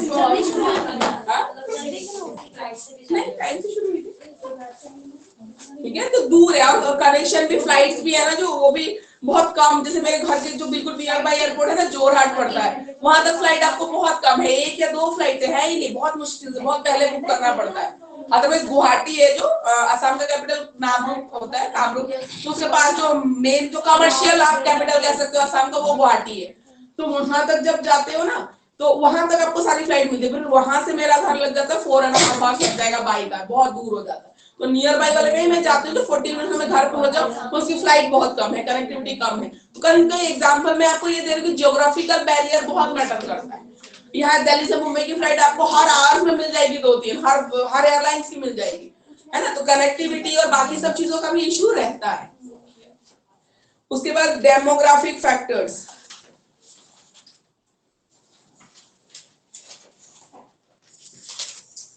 डेमोग्राफिक फैक्टर मतलब माइग्रेशन एक फैक्टर है, ठीक है। जिस कंट्रीज में ना माइग्रेशन हो रहा है, बांग्लादेश बॉर्डर है वहां से माइग्रेशन होती है, ठीक है, तो बहुत सारे लोग आके, अभी असम में जो इशू आया था एनसीसी का, एनएससी का, ठीक है, नॉन सिटीजनशिप अमेंडमेंट बिल वाला जो आया था, ठीक है, तो इंडिया इतने सारे लोग जो सालों साल से जिनकी फैमिली रह रही है ना, उनको डिक्लेयर करके you are not the citizen of India, CAA, citizenship amendment, ठीक है, एक्ट, सीएए, तो उसके अगेंस्ट में बहुत आंदोलन हुआ, बहुत कुछ हुआ वहां पे, ठीक है, बहुत दिक्कत हुई, ठीक है। तो आप ऐसे थोड़ी कर सकते हो, तो पहले से करते हैं, जिसकी फैमिली सालों साल रह गई है, प्रूफ है, 2-3 जनरेशन उनके चले गए, उनको आज आप कह रहे हो you are not the citizen of India, तो दे देंगे। गलत है, गलत है। जिन्होंने इतना टाइम स्पेंड करना, जो रहना चाहते फिर दे दो, या तो जो नए नए आए हैं उनको करो तो अलग बात है। तो ये बहुत बड़ा ही फैक्टर होता है। तो बांग्लादेश का बॉर्डर उधर असम के पास है, फिर इधर है, तो जहां से है ना वहां पे माइग्रेशन बहुत ज्यादा होती है, ठीक है। तो डेमोग्राफिक फैक्टर भी इफेक्ट करता है, उसकी वजह से पॉपुलेशन ज्यादा हो जाती है हमारी कंट्री में, फूड शॉर्टेज है, ठीक है, क्राइम बढ़ता है उसकी वजह से, ठीक है, बहुत सारी चीजें हो जाती है। स्पेस का भी दिक्कत होता है, घर हर चीज की दिक्कत है। देखो एक पर्टिकुलर स्टेट में स्पेस है वहां के लोगों के लिए, फिर माइग्रेशन बहुत ज्यादा ओवर क्राउडेड हो जाएगा, हर चीज के लिए मारामारी है ना, फिर हर चीज के लिए स्ट्रगल है, वो हर चीज के लिए दिक्कत होती है। टेक्नोलॉजिकल एंड साइंटिफिक फैक्टर्स, ठीक है, टेक्नोलॉजिकल, हाँ इकोनॉमिक फैक्टर्स है, ठीक है, इकोनॉमिक फैक्टर्स तो हमने डिस्कस किया ही ना, ठीक है। Economic factors obviously middle class जो सेपरेट ही हो गया, मार्जिन पे चला गया है ना, मनी जो है वो तो कर ही रहा है, साफ साफ डिफरेंशिएशन है ना, कौन सेंटर में रहेगा कौन मार्जिन पे रहेगा, बिल्कुल ठीक है, मनी इज द मुद्दा, ठीक है, वो वाली बात है। सोशल एंड कल्चरल फैक्टर्स में भी हमने बोला, ठीक है। आइडियोलॉजिकल फैक्टर, आइडियोलॉजिकल फैक्टर में आ जाता है डाइवर्सिटी कैसे हो रही है, सोच कैसी है। टेक्नोलॉजी और साइंस कैसा डिफरेंस? टेक्नोलॉजी और साइंस देखो कहीं कहीं फैसिलिटीज मिल रही है जिन एरियाज में, हर जगह नहीं मिल रही है। विलेजेस में, रिमोट एरियाज में कंप्यूटर लगा दी गवर्नमेंट, लाइट ही नहीं रहती, चलेगी कैसे, चार्ज कैसे होगा। तो ऐसे तो डिफरेंशिएशन आ ही गया ना, कि जहाँ सेंटर में जो स्टेट्स है वहाँ के बच्चे जितना लर्न कर रहे हैं, जितना उनको मिल रहा है, उतना मार्जिन वालों को नहीं मिल रहा है ना, ठीक है, क्योंकि वो रूरल एरियाज में है, अभी भी कनेक्टिविटी नहीं है, दिक्कतें हैं, ठीक है। बोलना बहुत आसान है, तुम जाओगे ना, मैं खुद बिलोंग करती हूँ तो मेरे को पता है कि वहां पे रहना यहाँ पे रहना बहुत फर्क है, बहुत चीजों का फर्क है। मैम मेरे नानी के घर में अभी तक लाइट नहीं आई है। अच्छा, ना लाइट है ना पानी है। तो यहाँ से भेज देंगे। मतलब वहाँ पे कहाँ पे रहते हैं? हम बिहार साइड में, बिहार के साइड मैं भी कौन सी जगह पे? पटना तो बहुत डेवलप्ड है। हाँ, वो बहुत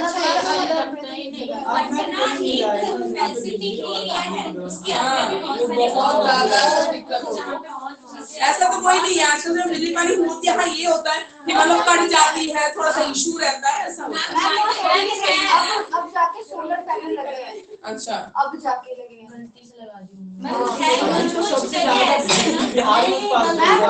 पंखे तक नहीं देखे थे।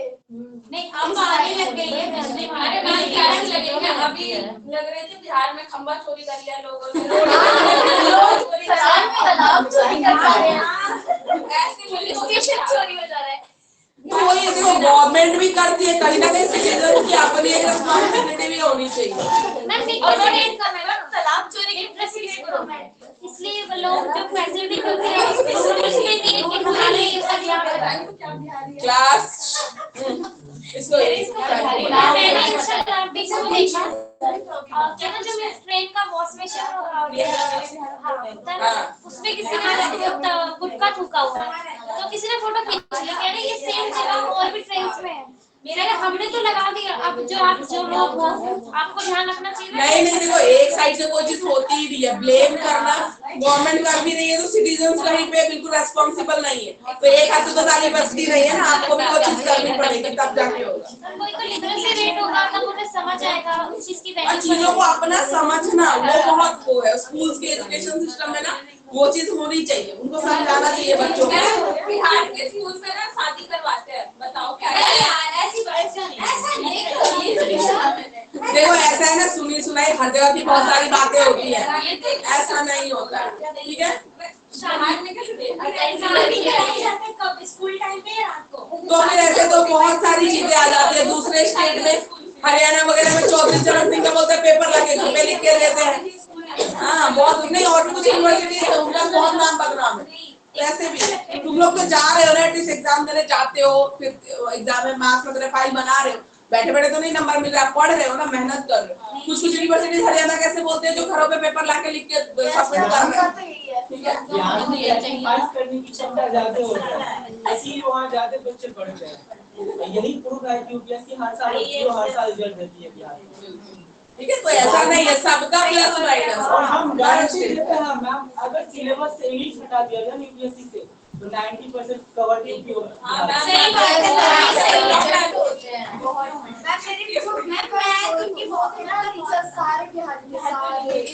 है। नहीं, हर स्टेट का अपना प्लस माइनस है, ऐसा कुछ नहीं है। लोगों ने वही ना कोई चीज को खींच के बहुत वो कर दिया, हाइप कर देते आजकल। तो आप लोग की न्यू जनरेशन सोशल मीडिया है, इंस्टाग्राम है, किसी जगह को ही इतना हाइप कर देते, जाकर देखो तो कुछ तो होता ही नहीं, इतना बकवास होता है। ऐसे भी होता है हाइप करना। हम बिहार में सहरसा जिला से बिलोंग करते हैं और हमारे यहाँ एक गांव है बनवा नाम है, मैसी बनवा। कौन से जिला से बता रहे सहरसा। और ऐसा है कि उस गांव से कोई ऐसा साल नहीं होता जिस साल एक आईएएस नहीं निकलता। नहीं, बिल्कुल होगा, कोई बुरा है ही नहीं, होते हैं, हमेशा ही होते हैं। और ऐसा कोई जॉब नहीं है जो उस गांव में नहीं है। अपनी मेहनत और डेडिकेशन होती है ना, फिर बैरियर्स नहीं होते हैं चीजों के लिए। और ऐसा कुछ नहीं, हर स्टेट का हर जगह का अपना प्लस माइनस है। हर जगह में आपको खराबी मिलेगी, हर जगह में पॉजिटिव चीजें मिलेंगी। तो किसी एक चीज को पकड़ के हाइप कर देना, दैट्स नॉट राइट आल्सो। वहाँ के लोगों के लिए भी अच्छा नहीं है ना। किसी एक पर्टिकुलर स्टेट के लिए कुछ, या हरियाणा वाले को बोलते ही है कि आप रूड, ऐसे थोड़ी, सब ऐसे थोड़ी होते हैं कि नहीं हरियाणा वाले होंगे तो रूड ही होंगे, ऐसे ही बात करेंगे, ऐसा तो नहीं है। फिर लोगों ने वो बना लिया है, क्या कहाँ से बिलोंग करते तो आपकी लैंग्वेज ऐसी होगी, तो गलत है ना किसी एक चीज को। तो हर स्टेट को ऐसे करना वो अच्छी बात नहीं है। चलिए आगे चलते हैं। नेक्स्ट टॉपिक है हमारा children living in urban slums. ठीक है, socially deprived girls and improvement to their status. ये वाला पढ़ा रहे थे। ये रह गया अच्छा, लीगलाइज। चलिए डेमोग्राफिक फैक्टर में पेज नंबर है 240। आइडियोलॉजिकल आइडियोलॉजिकल फैक्टर मतलब आजकल की सोच। ठीक है, सोच कैसी है, आइडियोलॉजी कैसी है, ठीक है, उसमें भी हो जाता है। देखिए आजकल देखो सेंटर में जो जय श्री राम बोल रहा है, जो हिंदू हिंदू कर रहा है, वो जाएगा सेंटर में। किसी ने अगेंस्ट मत बोलो, इसमें अगेंस्ट की कोई बात नहीं, लेकिन जरूरी थोड़ी कि जो तुम मानते हो वही मैं मानूंगा। जबरदस्ती तो नहीं। एक टॉपिक एक नेगेटिव पॉइंट भी होता है, एक नेगेटिव प्लस पॉइंट भी होता है। वही तो मैं कह रही हूँ, स्टेट के रिगार्डिंग हो, गवर्नमेंट के रिगार्डिंग हो, वो जो कर रहे हैं अच्छा कर रहे हैं। ठीक है, हमारा कल्चर है, आप करिए, फिर मैं भी हूँ, लेकिन उसी को इतना हाइप कर देना कि बच्चों को तक मेंटेलिटी वो चली गई है। एलएन के बच्चे कोई नमाज पढ़ रहा है, कोई जय श्री राम कर रहा है और लड़ रहे हैं आपस में, ये तो गलत बात है ना। बच्चों की ठीक है, एजुकेशन आप क्या प्रमोट कर रहे हो, ये तो गलत बात है। इतना बच्चों के मन में भर जाना, ठीक है, ये गलत बात है। मेरे नेबरहुड में एक बच्चा ना ऐसे कभी नहीं लगाता, नेबरहुड में 8th क्लास में इतना बड़ा टीका लगा के स्कूल जा रहा है। ठीक है, तो मैंने वैसे ही पूछ लिया, मैं बाहर थी, मैंने बोला कि बेटा पूजा वूजा थी क्या घर पे और स्कूल कौन जाता है लगा के? कह रहा कि क्या हो गया मैम, वो हो गया आंटी, क्या हो गया आंटी कि मुझे अच्छा लगा तो मैंने लगा लिया। उन्होंने बात की नहीं, आपके स्कूल वाले अलाउ करेंगे, और नहीं भी करेंगे तो ये यूनिफॉर्मिटी या तो कुछ होते है तो आप रोज लगाते हैं, आपकी सडनली आपको ये क्या हो गया। छोटा सा बच्चा है 8th का, तो कहीं ना कहीं बच्चों के दिमाग में चीज जा रही है, मैं ये कह रही हूँ। इन्होंने फैशन बना लिया इस चीज को, करना फैशन है, बाइक पे स्टिकर चिपका लेना, दैट इज फैशन। कोई ऐसा नहीं होता ना, आप उस चीज को दिल से कि आप इतना सैक्रिफाइस, इतना लेवल की नॉलेज आपके पास है, आपको समझ है उस चीज की, तो आप ये शो ऑफ है, ये शो ऑफ है और कुछ नहीं। ऐसे बट 8 क्लास के बच्चे उसको क्या समझ, उसको क्या समझ, उसको तो कुछ समझ नहीं है, लेकिन उसको ये पता है नहीं ये कूल लगता है आजकल। और जो जनरली लगा रहे हैं वो लगाएगा। छोटे बच्चे 5-6 साल के, इवन मेरे भाई का लड़का है, वो भी करता है कि मतलब मुस्लिम ऐसे होते हैं, ये वो एक चीज आ गई है उनके अंदर। बहुत बहुत आ गई है, ये कोई नाप रखता रहता है ना। मैं तो अपने नेबरहुड में देख रही हूँ और मैं बाकी चीजें भी देख रही हूँ, जो न्यूज सुनने में आता है ये सब बहुत गलत जा रहा है। न्यूज वाले तो डिबेट के चक्कर में करते हैं, न्यूज वालों को तो छोड़ ही दो, तो टोटली बिकाऊ मतलब ही नहीं, तो बेकार है। ठीक है, तो लेकिन कहीं तो आइडियोलॉजी पे हम आ रहे थे। देखो एग्जांपल है, आइडियोलॉजी जिस आइडियोलॉजी को पूरी कंट्री फॉलो कर रही है, अगर आप भी उसी को सपोर्ट करते हो तो आप सेंटर में हो, है ना, आप ग्रुप का हिस्सा हो। अगर आपने अगेंस्ट बोला, he will be thrown out to the margin, आपको फेंक दिया जाएगा मार्जिन पे। आपको तो मेजॉरिटी विंस वाला सिस्टम है ना। बिल्कुल, मार्जिनाइजेशन हम बोलते हैं, किनारे पे कब फेंके जाओगे, जब मेजोरिटी में नहीं रहोगे, सीधी बात है। जहाँ ग्रुप में पावर है उस मेजोरिटी में कहीं से चले गए तो अच्छी बात है, नहीं जाओगे तो बाहर हो, मार्जिन हो, किनारे पे हो ना। बात तो वही है। अभी आप हर कोई जय श्री राम कर रहा है, 10 कर रहे हैं, तो 12वां 14 आप ही को 12-15% बन के वो जाना पड़ेगा। उसमें बोल नहीं बोलोगे तो तुम भाई तुम तो देशद्रोही हो, तुम रिलीजन को रेस्पेक्ट नहीं करते, तुम कल्चर को रेस्पेक्ट नहीं करते। ठीक है, मैं खुद बहुत रेस्पेक्ट करती हूँ, हमारे जो एंसेस्टर्स होंगे, ऐसे बोलते हैं ना एंसेस्टर बहुत पुराने, वो अयोध्या वासी है, तो हमारे लिए कितना प्राउड मोमेंट था। लेकिन उसको हाइप करना और ये करना दैट्स गलत ना। कि 8 का बच्चा टीका इसलिए लगा के जा रहा है कि इट इज लुकिंग कूल, तो ये गलत है ना। आज तक उसको कभी नहीं जागा कि इट इज लुकिंग कूल, माँ लगाती होगी तो तुम पहुंच रहे होगे ठीक है अच्छा नहीं लग रहा, आज तुम्हें सडनली कूल लगने लग गया, तो ये गलत चीज है। पर जो जेन्युइनली और अब इसलिए लगा के जाऊंगा क्लास में, बाकी अगर कोई मुस्लिम बच्चा है तो मैं उसको चिढ़ाऊंगा, ये मेंटेलिटी हो गई आजकल के बच्चों में। ये गलत है। तो बच्चे को कर देंगे। सेकुलर कंट्री में आपका ये करना ये बहुत बहुत रॉन्ग है। और एजुकेशनल इंस्टीट्यूट तो किसी को ये प्रमोट करना ही नहीं चाहिए कि स्कूल में आप ये सब करो, ठीक है। सेकुलर है हमारी कंट्री, सीधी बात है, तो अलग से कुछ मत करो। नहीं आप तो मैच्योर हो, देखो ये आपके साथ जो लोग होंगे मैच्योर हो गए, आपकी वो आस्था होगी, आप कर रहे हो, आप एडल्ट हो, आप वो चीज करने के लिए। लेकिन स्कूल के बच्चों को तो समझ नहीं है ना, 8 का बच्चा अगर ये चीज फ्रेंड्स को चिढ़ाने के लिए कर रहा है तो टोटली नॉट एक्सेप्टेबल, ठीक है, ये कहीं से एक्सेप्टेबल नहीं है।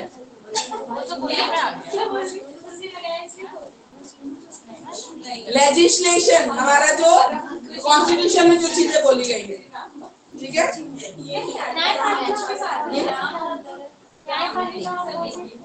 लेजिस्लेशन में तो हमारे तो कॉन्स्टिट्यूशन में बहुत सारी चीजें बोली गई है ना, मार्जिनलाइजेशन के लिए, विमेन क्लास। लेजिस्लेशन हमारे कॉन्स्टिट्यूशन में बहुत सारी बातें बोली गई है, विमेन के लिए, SC ST के लिए, OBC के लिए, माइनॉरिटीज के लिए, चिल्ड्रन के लिए, ठीक है, तो वो बात बोल रहे हैं। लेजिस्लेशन भी कहीं ना कहीं रोल प्ले करता है उस डाइवर्सिटी में, ठीक है। उसमें कहते हैं वेस्टर्नाइजेशन, वेस्टर्न टेक्नोलॉजी हम अडॉप्ट कर रहे हैं, ठीक है, तो उससे भी बहुत ज्यादा डाइवर्स एक सिचुएशन हो गई है। जो एक वो ग्रुप वो है जो कहता है कि ट्रेडिशंस को फॉलो करो, ये गलत हो रहा है। एक ग्रुप कह रहा है कि व्हाट इज द रॉन्ग, ठीक है, in being modernised.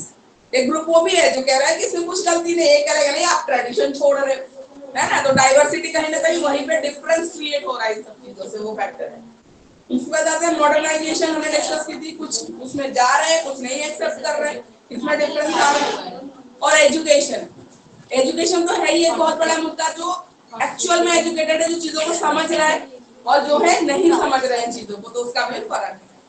But even though teachers को भी देखते हो ना, they are also supporting children के नहीं आप अच्छा कर रहे हो और जो उसे नारा लगाओ। टीचर हो आपको सब बच्चों को, सबके रिलीजन को, एजुकेशनल इंस्टीट्यूट में तो मैं तो बोलती हूँ कभी नहीं करना ही नहीं चाहिए, ये चीज मत करो, वो गलत है। एजुकेशनल इंस्टीट्यूट को सेकुलर थे उनको सेकुलर ही छोड़ दो, बाकी उसके बाद adult after being adult it's their choice कि वो क्या फॉलो करना चाहते हैं। अब घर में तो बता ही रहे हैं ना, घर में तो जो है तो पूजा पाठ हमारे बच्चे भी कर रहे हैं, सब कर रहे हैं, जिसका जो है, मुस्लिम अपना कर रहा है, हिंदू अपना कर रहा है, क्रिश्चियन अपना कर रहा है, सिख अपना कर रहा है।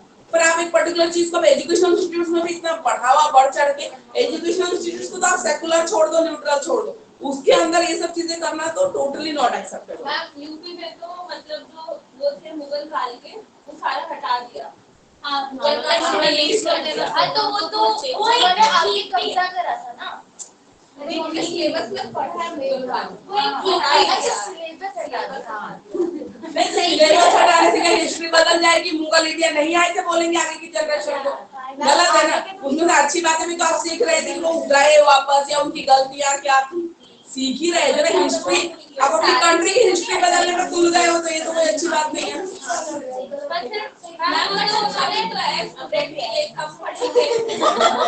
स्टूडेंट बस ये देखते बेटा ये 2 दिन की अच्छाई लगती है, बाद में ना तुम कहीं के देखो अपनी कंट्री की हिस्ट्री भी जानते, क्या नॉलेज है तुम्हारे पास? कुछ नहीं, आगे के हायर लेवल स्टूडेंट को बेकार है, ठीक है। नहीं हिंदी मीडियम तो 5th तक मदर टंग में, और ये सब तो नई एजुकेशन पॉलिसी ही कह रही है, ठीक है। नई एजुकेशन पॉलिसी कह रही है कि जो कंफर्टेबल है मदर टंग में सीखने के लिए तो वो सीख सकता है। ये तो up to 5th new education policy all over the India सबके लिए है ये, मदर टंग में, ठीक है। चिल्ड्रन लिविंग इन स्लम्स, इनको क्या इशू आता है और क्या सोल्व, ये शॉर्ट नोट में आएगा नहीं भी आता है, लेकिन है टॉपिक तो जान लेते हैं। नीचे ही है ना, हाँ चिल्ड्रन लिविंग इन स्लम्स। मैम वो रिकॉर्ड हो रहा होगा क्या हो रहा है? क्या हो रहा है रिकॉर्ड स्टार्टिंग से साइड में वो पैनल्स आ रहा है, रिकॉर्डिंग हो रहा है। रिपोर्ट नहीं दिख रहा है। मैम हिंदी में कहाँ पर है ये? हिंदी में कहाँ पे बताओ? चिल्ड्रन लिविंग इन स्लम्स। अरे होगा देखो, छोटा सा ही टॉपिक है, बहुत बड़ा है नहीं, उधर ही होगा कहीं। जो स्लम में रहने वाले बच्चे हैं, स्लम मतलब झुग्गी बस्ती, झुग्गी बस्ती, स्लम पेज एरिया नंबर 311। मिल गया आपको? मैम अनाथालय में रहने वाले बच्चों का विकास, ये है क्या? कहाँ रहने वाले, क्या? अनाथालय में रहने वाले बच्चों का विकास। अनाथालय तो ऑर्फनेज वाला वो भी है टॉपिक, वो भी है, पर ये वो नहीं है। अच्छा लिसन, पेज नंबर पे कोई बहुत छोटा सा टॉपिक है, आएगा आएगा, नहीं भी आएगा सुन लो, उसमें कुछ नहीं है। स्लम एरियाज में बच्चे रहते हैं, बहुत छोटा टॉपिक है, सुनो ठीक है। स्लम एरियाज में रहने वाले जो बच्चे हैं उनको क्या क्या प्रॉब्लम आती है? एक तो वो गंदी जगहों पे हेल्थ का इशू आता है, ठीक है, हेल्थ इशू। कहीं ये उत्तम नगर में देख लो, उधर वो है काली बस्ती है, नाला वाला बह रहा है, उसके बगल में टेंट्स लगे हुए हैं, टेंट्स लगे, वहाँ पे फैमिलीज रह रही है, और रात को बल्ब लोग बेचते हैं क्योंकि वो सब पड़ा रहता है। मैं कभी गई हूँ तो मैं देखा है, और फिर दिन भर वो उसी गंदगी में रहते हैं। तो हेल्थ इशू बहुत बड़ी, एजुकेशन है, बच्चे स्कूल नहीं जा रहे हैं, ठीक है, एजुकेशन का इशू है, हेल्थ का इशू है, ठीक है। नहीं ये जो तुम देखो डीपीईपी ये सब मैं पढ़ाऊंगी, फिर ये सेकंड पेपर में फिर से आएगा तुम्हारे, ये सब टॉपिक डीपीईपी वगैरह फिर से, ऑपरेशन ब्लैक बोर्ड। लिसन, अब ऐसे बच्चों के लिए गवर्नमेंट ने बहुत सारी स्कीम निकाली है, अब इतना ही सुन लो, क्योंकि इसके आगे जो है ऑपरेशन ब्लैक बोर्ड या district primary education programme DPEP, ये सारे टॉपिक्स फिर से सेकंड पेपर में आने वाले हैं, तो हम यहाँ टाइम वेस्ट नहीं करते, हम उसमें पढ़ेंगे, ठीक है। ऑपरेशन ब्लैक बोर्ड, डीपीईपी, ये सारा आपका सेकंड पेपर में फिर से आ जाएगा, ठीक है। तो इसको हम यहाँ नहीं पढ़ रहे, मतलब इतना भी समझ लो, स्लम के एरिया के लिए गवर्नमेंट ने बहुत सारी स्कीम बनाई है जो उन बच्चों को हेल्प करेगी, ये हम पढ़ेंगे सेकंड पेपर में। तो फर्स्ट पेपर ही आएगा ना? नहीं है, ये नहीं आएगा, ये अलग से डीपीईपी और ऑपरेशन ब्लैक बोर्ड यहाँ कभी नहीं आता, ठीक है। तो सेकंड पेपर का टॉपिक है, और वहाँ मैम जो ये डिटेल लोग में रहते हैं स्लम एरिया में, उनके लिए गवर्नमेंट घर भी देती है, बट वो क्या करते हैं, उस घर को किराए पे देके वापस नहीं आ जाते। बहुत इश्यूज है, बहुत है। वो तो कह रही है एक हाथ से ताली नहीं बजती, गवर्नमेंट कर भी रही है, ब्लेम करेंगे, ऐसा होता है, बिल्कुल। वो उसकी लाइफ में कंफर्टेबल है। उसके बाद आते हैं सोशली डिप्राइव्ड क्लास। इतना शोर क्यों होता है? इतना शोर नहीं। स्लम्स हो गए सोशली डिप्राइव्ड गर्ल्स, इसमें भी कुछ सोसाइटी जो गर्ल्स को बोलती है, ठीक है, जेंडर बायसनेस करती है कि गर्ल्स के लिए चीज नहीं है, हायर स्टडीज नहीं है, शादी जल्दी कर दो, बाकी सब चीजें। तो ये भी बिल्कुल जनरल टॉपिक है, आपको भी पढ़ना है, ये मैं नहीं पढ़ा रही हूँ, ठीक है। Socially deprived girls, socially society जो उनको अलग कर देती है, शादी जल्दी कर लो, शादी का प्रेशर है, पढ़ने नहीं देते, अगली मैरिजेस है, या आपके बाद 2 बहनें हैं, आपकी शादी करनी है, वैसा वाला चीज सोशली डिप्राइव्ड। सोसाइटी जो गर्ल्स को ऐसा बोल रही है कि बॉयज के लिए ये चीज आपके लिए नहीं है, है ना, तो या बॉयज के लिए एज अलाउ कर देगी, गवर्नमेंट एग्जाम के प्रिपेयर कर रहे बॉयज को बोलते कोई बात नहीं बेटा करते रहो, लड़की को बोलेगी इतनी उम्र हो गई एग्जाम तो निकली नहीं, शादी कर लो, ये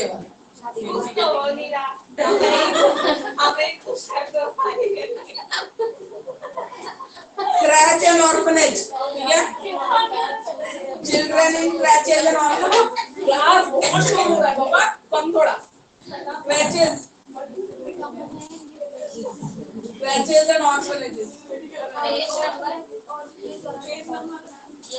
पेज नंबर तो ढूंढना पड़ेगा, ये छोटे छोटे टॉपिक्स हैं, ये मैं बोल ही रही हूँ, मैं एग्जैक्ट जा ही नहीं रही सिलेबस में।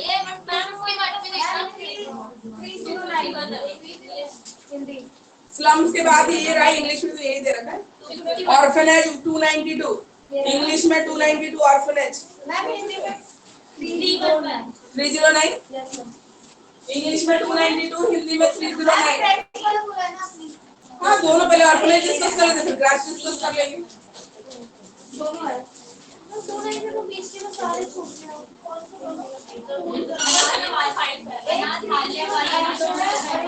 लिसन, अब ऑर्फनेजेस में कौन से बच्चे जाते हैं?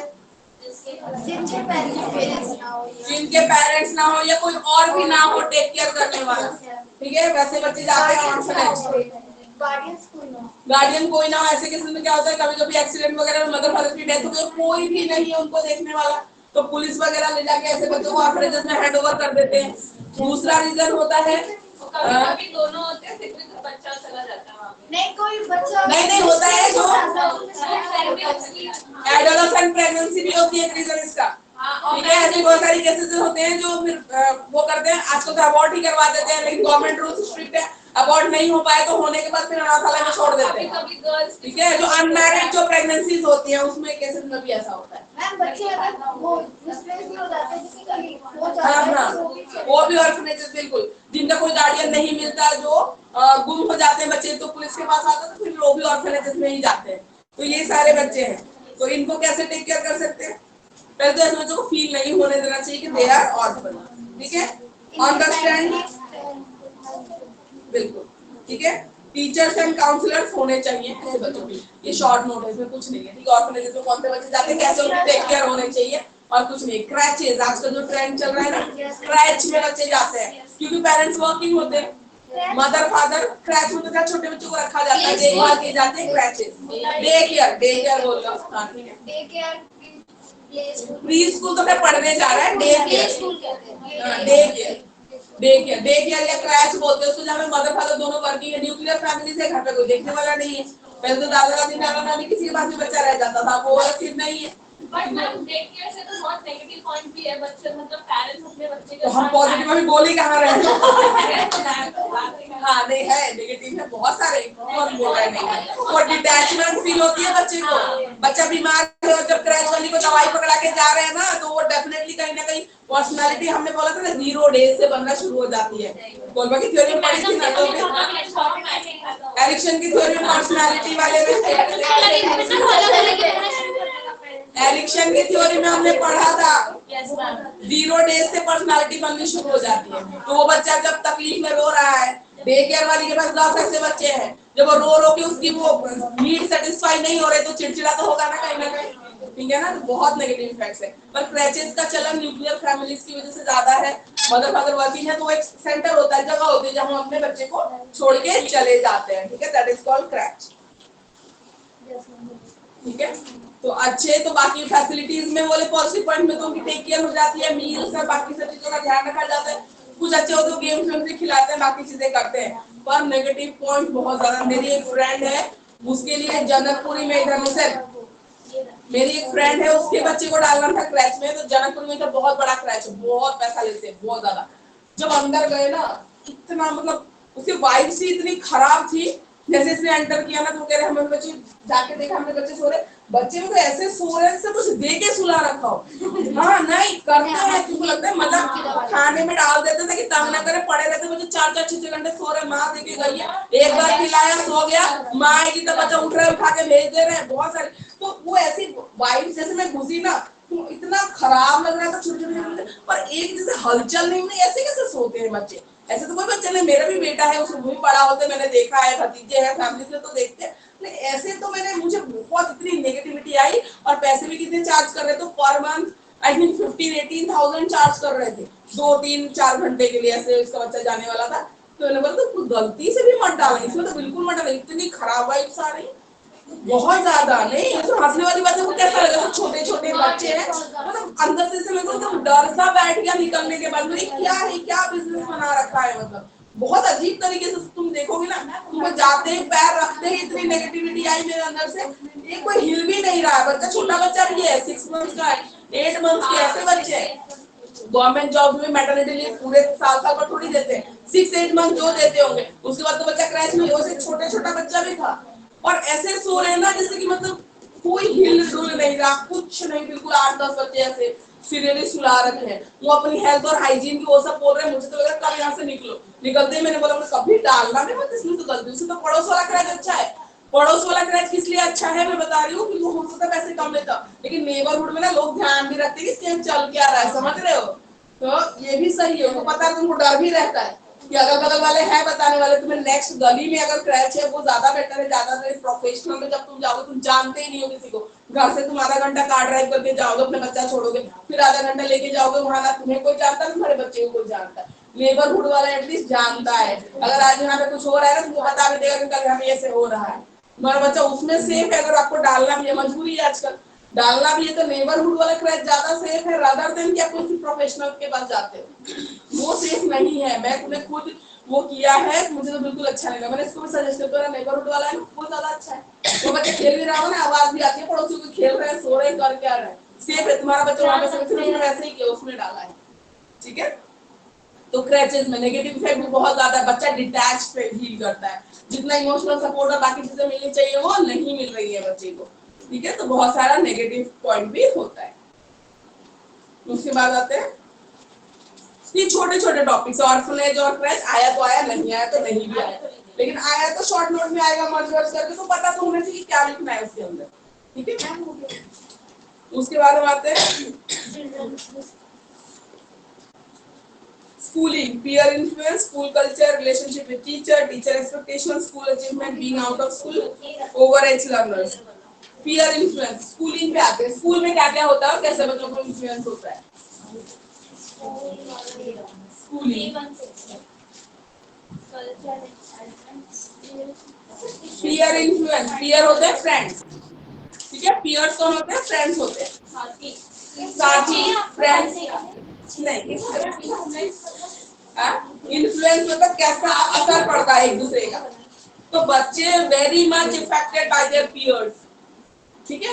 एक बार अगर उनको नहीं समझ में आता ना, टीचर से पूछने में हेजिटेट करेंगे और फ्रेंड से वो किसी से समझ लेते हैं, आपको फ्रेंड गलत ही बताता है, इसका भावना ही चलता रहता है।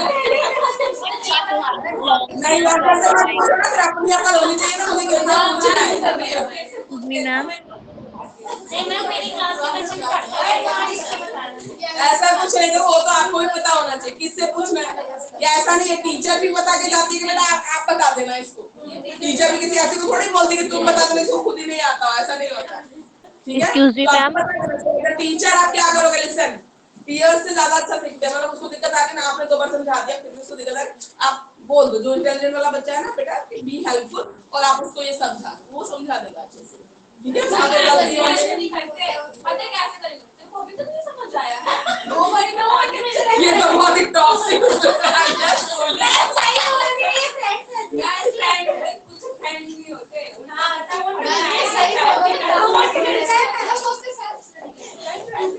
कोई बात नहीं, फिर ऐसे टीचर आपको नहीं बनना, लिसन क्लास, ऐसा आपको टीचर नहीं बनना, ठीक है। जो अपने साथ हुआ ना, हाँ तो वो दूसरों के साथ नहीं होना चाहिए बस, ठीक है। पीयर इन्फ्लुएंस में और बाकी चीजें होती है, पढ़ाई लिखाई से रिलेटेड हमने वो 253 दे रखा है। यू मस्ट बी सॉरी, बहुत बातें हो रही है, ठीक है। चलिए, तो पीयर इन्फ्लुएंस से पढ़ाई का है, एक दूसरे से अच्छे से समझ लेते हैं, बाकी चीजें भी होती हैं। जैसे कोई बच्चा अगर कम बोलता है तो उसकी ऐसी ग्रुपिंग करो ताकि वो जो बच्चे एक्टिव रहते हैं ज्यादा उनके ग्रुप में डालो, उसके पर्सनालिटी में भी वो चीज आएगी, है ना, बोलना, आंसर करना, हैंड रेज करना, तो इस तरीके से। तो पीयर इन्फ्लुएंस एक बहुत बड़ा होता है इन्फ्लुएंस बच्चों की लाइफ पे, स्टडीज पे, पीयर इन्फ्लुएंस। उसके बाद आते हैं स्कूल कल्चर। मैम यहाँ पे लिखा हुआ है कि जो पेरेंटल अथॉरिटी होती है वो बहुत चैलेंजिंग होती है बाय पीयर प्रेशर। कहाँ पे? अच्छा उसमें ये थोड़ा और हिंदी में भी देखो गलत ही लिखा होगा, पीयर प्रेशर। पीयर इन्फ्लुएंस जैसे वो होता है पॉजिटिव होता है, उसके नेगेटिव इफेक्ट्स भी है, ठीक है।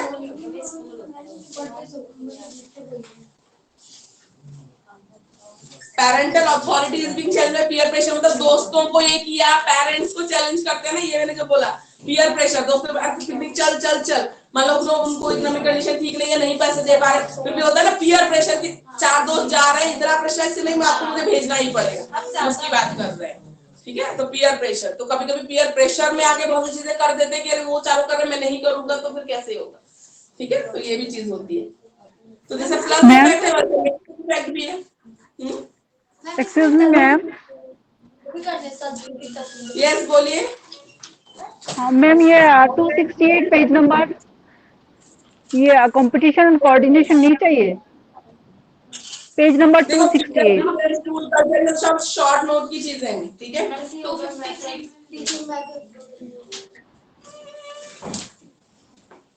इंग्लिश में मैं बताती हूँ, कहाँ पे इंग्लिश में, इंग्लिश में कहाँ 253 पे, So which one, ma'am? This one peer influence. 294. Ma'am ये 268 page number 294 for English students, 294। नहीं मैम, ये बीच में जो 268 पेज नंबर में है ना, ये कंपटीशन एंड कोऑर्डिनेशन, ये नहीं चाहिए। Peer pressure question number 6 294 page number है। Page number 268 competition coordination. Competition ये आएगा, ये स्कूल कल्चर के अंदर ही आता है, ठीक है, स्कूल कल्चर के अंदर ये टॉपिक आता है, ये भी आएगा, ठीक है, पर हम सिलेबस वाइज चल रहे हैं तो हमने पहले पीयर प्रेशर कर लिया, peer influence. Okay ma'am. Ma'am Hindi में पेज वो नंबर आएगा, वो कंपटीशन वो आएगा, डिस्कस करेंगे, इसको छोड़ दो, ठीक है। पीयर इन्फ्लुएंस इन स्कूल में, ठीक है, लर्निंग टीचिंग में आता है।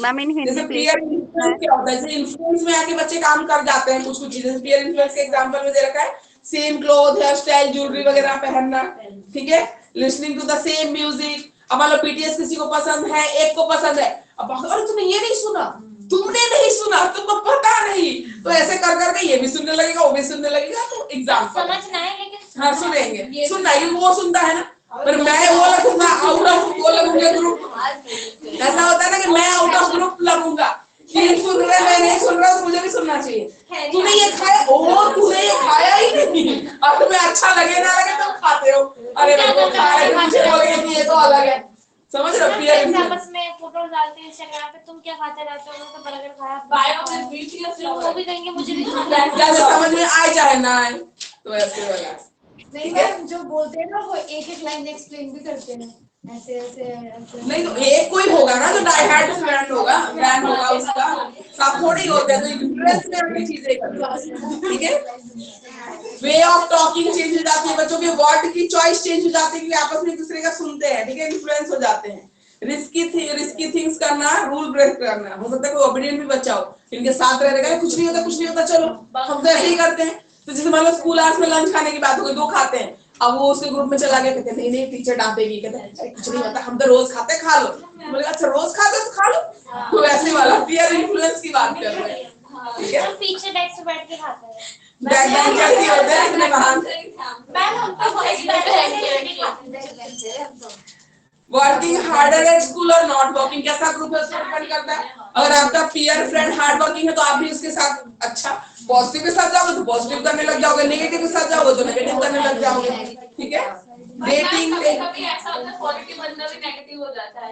वही तो कह रहे हैं, कैसे ग्रुप में जा रहे हो, वही तो कह रहे हैं कि पहले से नहीं थे, पीयर इन्फ्लुएंस में आके अगर पॉजिटिव बंदा भी नेगेटिव ग्रुप में गया तो नेगेटिव हो जाएगा, नेगेटिव वाला पॉजिटिव में आया तो पॉजिटिव हो जाएगा। जैसे कि हमें पता होता है कि वो नेगेटिव है, फिर भी हम उसके साथ वही तो कह रही है, पीयर प्रेशर ही तो बोलते हैं। ऐसे मतलब होता है कि मेरा माइंड आपको उतना वो डिटर्मिनेंट होना पड़ेगा कि नहीं दिस इज रॉन्ग, मैं नहीं करूंगा, चाहे जो हो जाए, आपका माइंड स्ट्रांग होना चाहिए। स्ट्रॉन्ग होना चाहिए, लेकिन एडोलेसेंस में हो ही जाता है, तो इसलिए इन्फ्लुएंस से बचाना भी वो टीचरों को भी ध्यान देना पड़ता है कि कौन सा बच्चा किस ग्रुप में मिंगल हो रहा है, मर्ज हो रहा है, वो देखना जरूरी रहता है। टीचर्स कहते थे वहां से उठो उसके साथ बैठो, उसके साथ मत बैठना। मत बैठो, तो वो ऑब्जर्वेशन है ना कि अच्छा बच्चा उसके साथ बैठेगा तो ऐसे हो जाएगा, तो हम पहले ही हटा देते हैं, तुमको बैठना ही नहीं, क्लास टीचर डिसाइड कर देती है, तो वो सब ऑब्जर्वेशन के बेस पे ही होता है, वो हम भी देखते हैं, ठीक है। स्मोकिंग, यूजिंग अल्कोहल, स्मोकिंग वगैरह तो बहुत सारे केसेस में ऐसे ही स्टार्ट होता है, अरे तुमने किया नहीं, बड़े हो गए हो, तुम्हें पता ही नहीं, चलो करो करो, ऐसे होता है, ऐसे स्टार्ट हो जाती है चीजें। और तुमने टेस्ट नहीं किया, ऐसे कैसे नहीं किया, वैसे कैसे नहीं किया, ऐसे होता है कि करना चाहिए, तो हम बड़े हो गए हैं, एक आधा ऐसे बोलने वाला होगा, दो चार उसके पीछे पीछे चल कर लेते हैं। कोई बोलते हैं सिगरेट पीने के लिए, मैं कहती नहीं, हमारे पूरे खानदान में नहीं। हाँ नहीं, वो पीयर इन्फ्लुएंस और वो चीज होती है। अभी बोलते हैं कोई और भी पीना तो उससे भी खांसी हो जाती है। तो वही ना, अब आप इतने एडल्ट में हो ना, आप डिटर्मिनेंट हो, इसलिए एडोलेसेंट बच्चे ही है ना, वो बच्चे होते हैं, वो इन्फ्लुएंस हो जाते हैं। अब तो आपको अपने वैल्यूज पता है कि मुझे नहीं करना, दिस इज बैड थिंग, तो मैं नहीं करूंगी या करूंगा, लेकिन वो बच्चे हैं, वो इन्फ्लुएंस हो जाते हैं, ठीक है।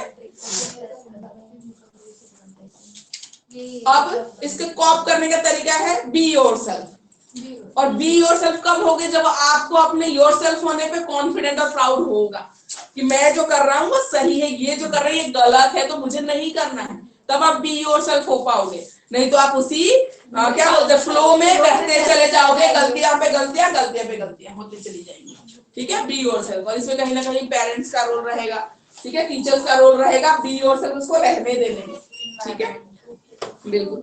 स्कूल कल्चर, स्कूल कल्चर कैसा है ये बहुत डिपेंड करता है एक बच्चे की या स्टूडेंट की डेवलपमेंट पे। स्कूल का कल्चर कैसा है इन द सेंस कि स्कूल में क्या होता है, देखो हर स्कूल का कल्चर, एक जो स्कूल का प्रिंसिपल होगा उसके जो वैल्यूज होंगे वही रिफ्लेक्ट करती है कहीं ना कहीं स्कूल में क्या चल रहा है उसके ऊपर। ठीक है, अगर मान लो बच्चे ने पार्टिसिपेट किया, कुछ हुआ, मान लो साइंस फेयर हुआ, मॉडल बनाया है, या ये गेम्स में है, स्पोर्ट्स वीक हुआ है, उसमें बच्चे ने वो अवार्ड जीता है, फिर बाद में पता चलता है उसको देते ही नहीं, 2-2 साल बाद का 2-2 साल बाद दे रहे हैं, ऐसा भी होता है। पढ़ा हुआ है, लिखा भूल गए, किसी का किसी को दे दिए, ऐसे भी होता है। हाँ, ऐसे भी होता है कि लिखा ही नहीं, टीचर ने लिखा ही नहीं, लापरवाह है, कोई पूछने वाला है नहीं, स्पोर्ट्स डे हो गया, पता चला 2 साल बाद मांगा तो किसी का नाम भी किसी में लिख के दे दो, है ना, फर्स्ट वाले को सेकंड कर दो, सेकंड वाले को फर्स्ट कर दो, याद ही नहीं था। तो ये सब बच्चों को फिर डिमोटिवेट करता है। टाइम टू टाइम बीच से मोटिवेशन अवार्ड्स वगैरह देना, इससे बच्चे मोटिवेट होते हैं। टीचर्स के एफर्ट्स को भी रिकॉग्नाइज करो, तो वो भी डेडिकेटेड रहेगा ना। आप भी कुछ अच्छा कर रहे हो तो आपको भी बेस्ट टीचर अवार्ड हो गया या बाकी चीजें हो गई, तो दो उनको, टीचर्स भी मोटिवेट होंगे कि मुझे और कुछ अच्छा करना है। सबसे पहले बताओ, एक स्टेज पे अभी आप एडल्ट हो गए हो, आप उस चीज के ना उसमें रहो ही मत, आप अपना 100% दो। ठीक है, अपने आप को सेटिस्फाई करना बहुत बड़ी बात होती है। अगर आपको लगता है ना आपने अपने एंड से सही किया, ठीक है, आप सेटिस्फाइड हो, तो डोंट गो फॉर अदर्स की अदर कोई रिवॉर्ड दे रहा है, नहीं कर रहा है तो अच्छी बात है, नहीं कर रहा तो भी अच्छी बात है। एक टाइम भी ऐसा लेके चलो, फिर आप देखना कितना फ्री फील करते हो, कोई आपको वो मतलब ही नहीं है। बिल्कुल, अगर मिल रही है उसके लिए तो अच्छी बात है, नहीं मिल रही है तो भी ठीक है, अपने काम से वो नहीं करना बस। ठीक है, उसके बाद आता है relationship and interactions are characterised by openness, trust, respect and appreciation. ठीक है, स्कूल में कैसा है, ठीक है, टीचर स्टूडेंट का रिलेशनशिप कैसा है, ठीक है, ये सब। स्टाफ रिलेशनशिप्स कैसा है, तो स्टाफ रिलेशनशिप होता है बहुत टॉक्सिक होता है, कहीं पे टीचर एक दूसरे की चुगली ले रही होती है क्लास में से, है ना। हाँ नहीं, और बच्चे सोचो, और ऐसी टीचर है ना जो मतलब ये इंफॉर्मेशन कलेक्ट करते दूसरे टीचरों के बारे में, बच्चे बता तो देंगे या कुछ हो गया तो बता देंगे, लेकिन जो दिल से रेस्पेक्ट होती है ना ऐसे टीचर्स के लिए कभी आती ही नहीं। जो दूसरों को मतलब गिरा के या उनकी इन्फॉर्मेशन निकाल के उसको मिसयूज करती है, कभी कभी पॉलिटिक्स इतनी बढ़ जाती है उसको निकलवा भी देते हैं स्कूल से, बहुत सारी चीजें होती है प्राइवेट सेक्टर में, बहुत सी चीजें, लेकिन बच्चा कभी भी दिल से रेस्पेक्ट नहीं करेगा ऐसे टीचर से, करेगा नहीं, आएगी नहीं, तो उसको भी लगता होगा कहीं ना कहीं ये तो गलत कर रहे, अंदर दे लो।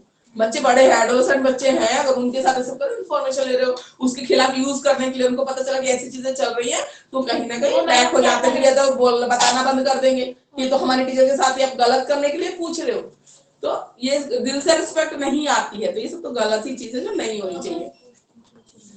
ठीक है, इमोशनल और फिजिकल सेफ्टी होनी चाहिए स्कूल आवर्स में जब तक आप प्रेजेंट हो। फीमेल टीचर्स हैं, ठीक है, उनका भी सेफ्टी कंसर्न और बाकी चीजें होनी चाहिए, और बच्चों को भी सेफ एंड सिक्योर फील होना चाहिए स्कूल में। School leaders, teachers and staff members, ठीक है, मॉडल पॉजिटिव बिहेवियर आप शो करो तो आपके बच्चों में भी वो चीजें हमें देखने को मिलेगी। Mistakes not punished as failures, mistakes को फेलियर तक कैटेगरी में लेवलाइज, उसको लेवलिंग मत कर दो, यू आर फेलियर, मिस्टेक से इंप्रूव करो, आगे बच्चा अच्छा करेगा।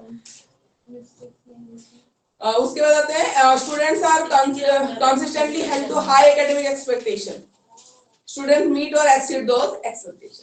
ठीक है, एक्सपेक्टेशंस इतना हाई मत करो, ठीक है, रखो आप बच्चे के लिए तो देख के उसकी कैपेबिलिटी के हिसाब से। लीडरशिप डिसीजंस है वो कोलैबोरेटिवली ली जानी चाहिए, स्टाफ मेंबर, स्टूडेंट, पेरेंट की मीटिंग के थ्रू। जो भी आप डिसीजन लेना चाहते हो स्कूल नहीं कि एकदम डिक्टेटरशिप वाला कि हमने ले लिया डिसीजन, पेरेंट्स को भी इन्वॉल्व करिए। और आजकल तो राइट टू एजुकेशन आने के बाद तो पेरेंट्स को, जो स्कूल मैनेजमेंट कमेटी होती है ना, उसमें पेरेंट्स को इन्वॉल्व करने के लिए बोला गया है, उसमें पेरेंट्स होने चाहिए, वो नहीं तो कमेटी वो हटा देते हैं, बनती है, और पेरेंट्स इन्वॉल्व होने चाहिए, पेरेंट, स्टूडेंट्स भी, सीनियर जो होते हैं वो, और टीचर्स और प्रिंसिपल सब होने चाहिए उसमें। क्रिटिसिज्म, मान लो टीचर्स को कोई स्कूल का रूल नहीं पसंद आ रहा है, क्रिटिसाइज, ठीक है, तो उसको डोमिनेट नहीं करना, उसको सुनो कि अगर 4 टीचर्स बोल रही हैं, 5 टीचर्स बोल रही है, स्कूल में कोई कमी है या कोई चीज उनको दिक्कत लग रही है, तो लिसन एंड उसको सुनो, उसका सॉल्यूशन करो। ठीक है, स्कूल कल्चर ऐसा होना चाहिए, डेमोक्रेटिक होना चाहिए, जब मुझे अगर किसी चीज की प्रॉब्लम लग रही है, I can raise my voice, ठीक है, मैं बोल सकती हूँ और मुझे सुनने वाले हैं, या प्रिंसिपल ऐसे हैं, मैम हो, सर हो, जो भी हो, सुन रहे हैं कि एटलीस्ट क्या दिक्कत हो रही है। डिक्टेटरशिप वाला नहीं होना चाहिए कि डेमोक्रेसी है ही नहीं, हम बोल ही नहीं सकते गलत सही जो भी चाहे चल रहा है स्कूल में, ऐसा नहीं होना चाहिए। एजुकेशनल रिसोर्सेज एंड अपॉर्चुनिटीज हैं, ठीक है, वो इक्विटेबली डिस्ट्रीब्यूटेड होनी चाहिए, ठीक है, सबको मिलना चाहिए। ऐसा नहीं कि कोई क्लास दिन में 2 बार गेम्स खेल के आ रही है, किसी टीचर की फेवरेट है तो चली गई पीटीआई सर की, और पता चला बाकियों से तो पंगे पाल रखे उसको लेके ही नहीं जाते। ऐसा नहीं होना चाहिए, जो डिस्ट्रीब्यूशन है वो इक्वल होना चाहिए।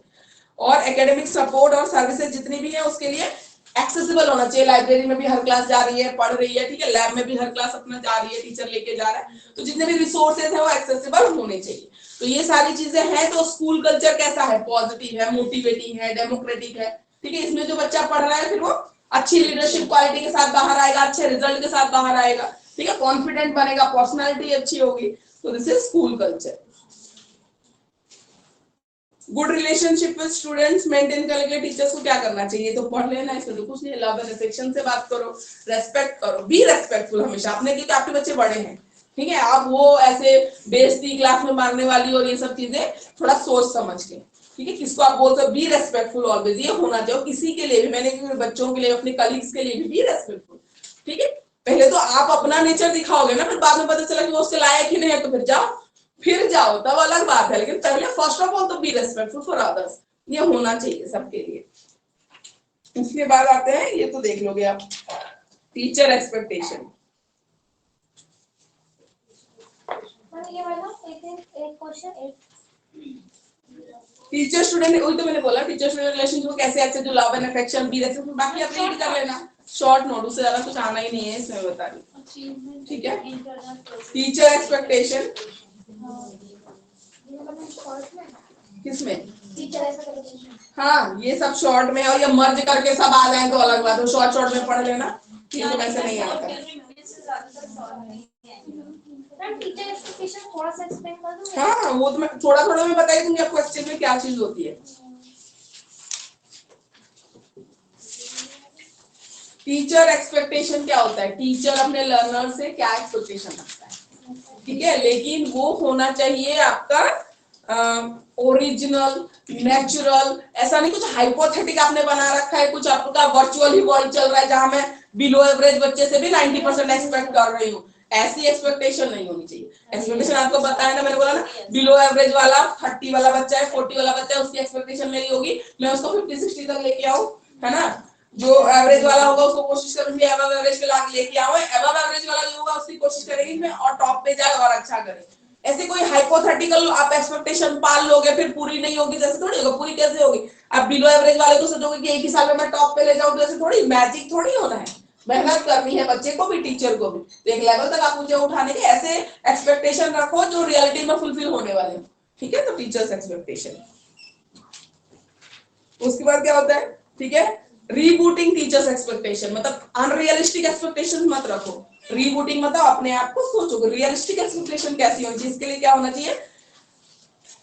ह्यूमन डिफरेंस, हर बच्चा एक जैसा नहीं है, इसको एक्सेप्ट करो, ठीक है। और नॉट ओनली नॉर्मल, ये नॉर्मल है, सबका एक दूसरे से अलग होना, डिजायरेबल भी है, सब एक जैसे होंगे तो फिर कैसे चलेगा, है ना, ये डिजायरेबल भी है। डेवलप अ ग्रोथ माइंडसेट, एक पॉजिटिव माइंडसेट के साथ आपको डील करनी है ये चीजें। स्टूडेंट का कल्चर, इंटरेस्ट, नीड और पर्सपेक्टिव आपको जानना पड़ेगा, ठीक है, तभी आप एक्सपेक्टेशन उस हिसाब से रखोगे ना। Create a base of rigorous learning opportunities, ठीक है, क्लियर आइडियाज जो भी आप पढ़ा रहे हो उसके बारे में फॉर्म करना ताकि बच्चे समझ जाए। Different points for entering and moving through the curriculum, entering behaviour बोलते हैं, जिसे बच्चा लास्ट क्लास में क्या कितना सीख के आया है ना, उस नॉलेज को हम बोलते हैं नई क्लास के लिए एंटरिंग बिहेवियर, लर्निंग बिहेवियर, उसको कितना आता है। पहले तो आपको यही चेक करना चाहिए जब भी बच्चा नई क्लास में जाते हो ना पढ़ाने की, कि पीछे से कितना सीख के आया है, क्योंकि पता चला पीछे नहीं सीखा और आपने नया कुछ सिखा दिया तो बहुत बड़ा एक गैप हो जाता है जो बच्चा सीख ही नहीं पाएगा। तो आप थोड़ा सा 10-15 दिन लेके उनको पीछे का करवाओ, फिर आप आगे बढ़ो, नहीं तो आप इतनी मेहनत करोगे ना सब जीरो में, नल एंड वॉइड हो जाएगा, ठीक है, वो सारी मेहनत बेकार आपकी। तो एंटरिंग बिहेवियर बोलते हैं, वो जानना जरूरी है।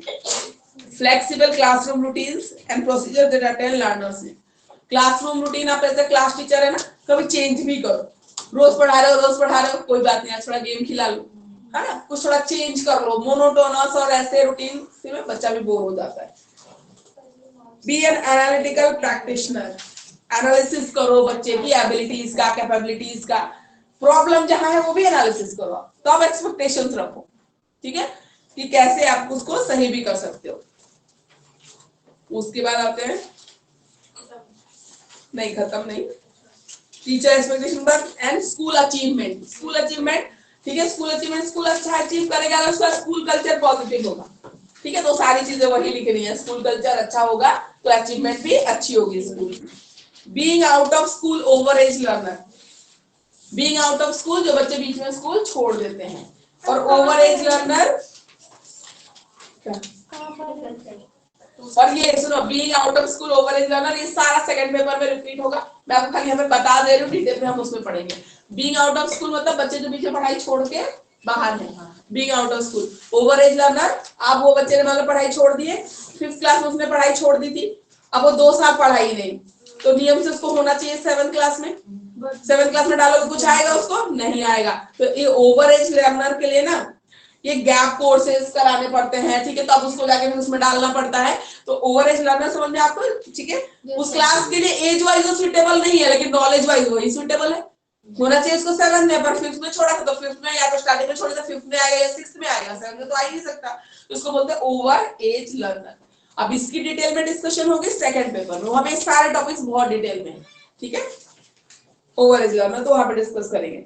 Needs and behavioural problems of children and adolescent, relationship with peer, friendship and gender, competition and cooperation, ठीक है, competition and conflict, aggression, bullying, ठीक है, सब्सटेंस अब्यूज, ड्रग एडिक्शन, बिल्कुल जनरल टॉपिक्स है, थोड़ा थोड़ा मैं बता रही हूँ, बाकी पढ़ना आपको खुद है इसे। रिलेशनशिप विद पीयर वाला सेम, वो पीयर इन्फ्लुएंस की जो बात कर रहे थे सेम वही, एडोलेसेंट स्टेज में बच्चे एक दूसरे से इन्फ्लुएंस हो जाते हैं, ठीक है, ड्रेसेस की चॉइस हो गई, खाने पीने की हो गई, या बाकी सब चीजें सेम वही है। उसके बाद आते हैं फ्रेंडशिप एंड जेंडर, ठीक है, फ्रेंडशिप एंड जेंडर,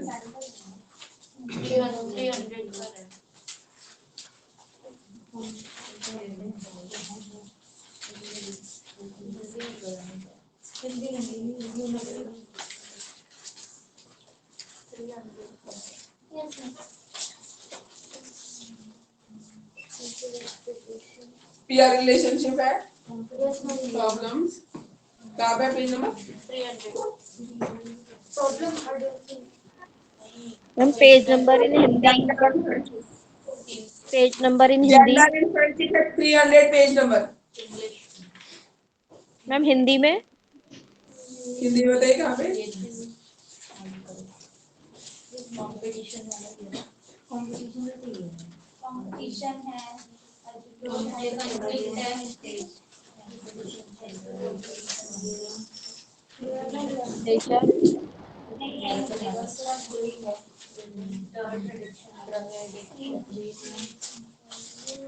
नहीं मिल रहा,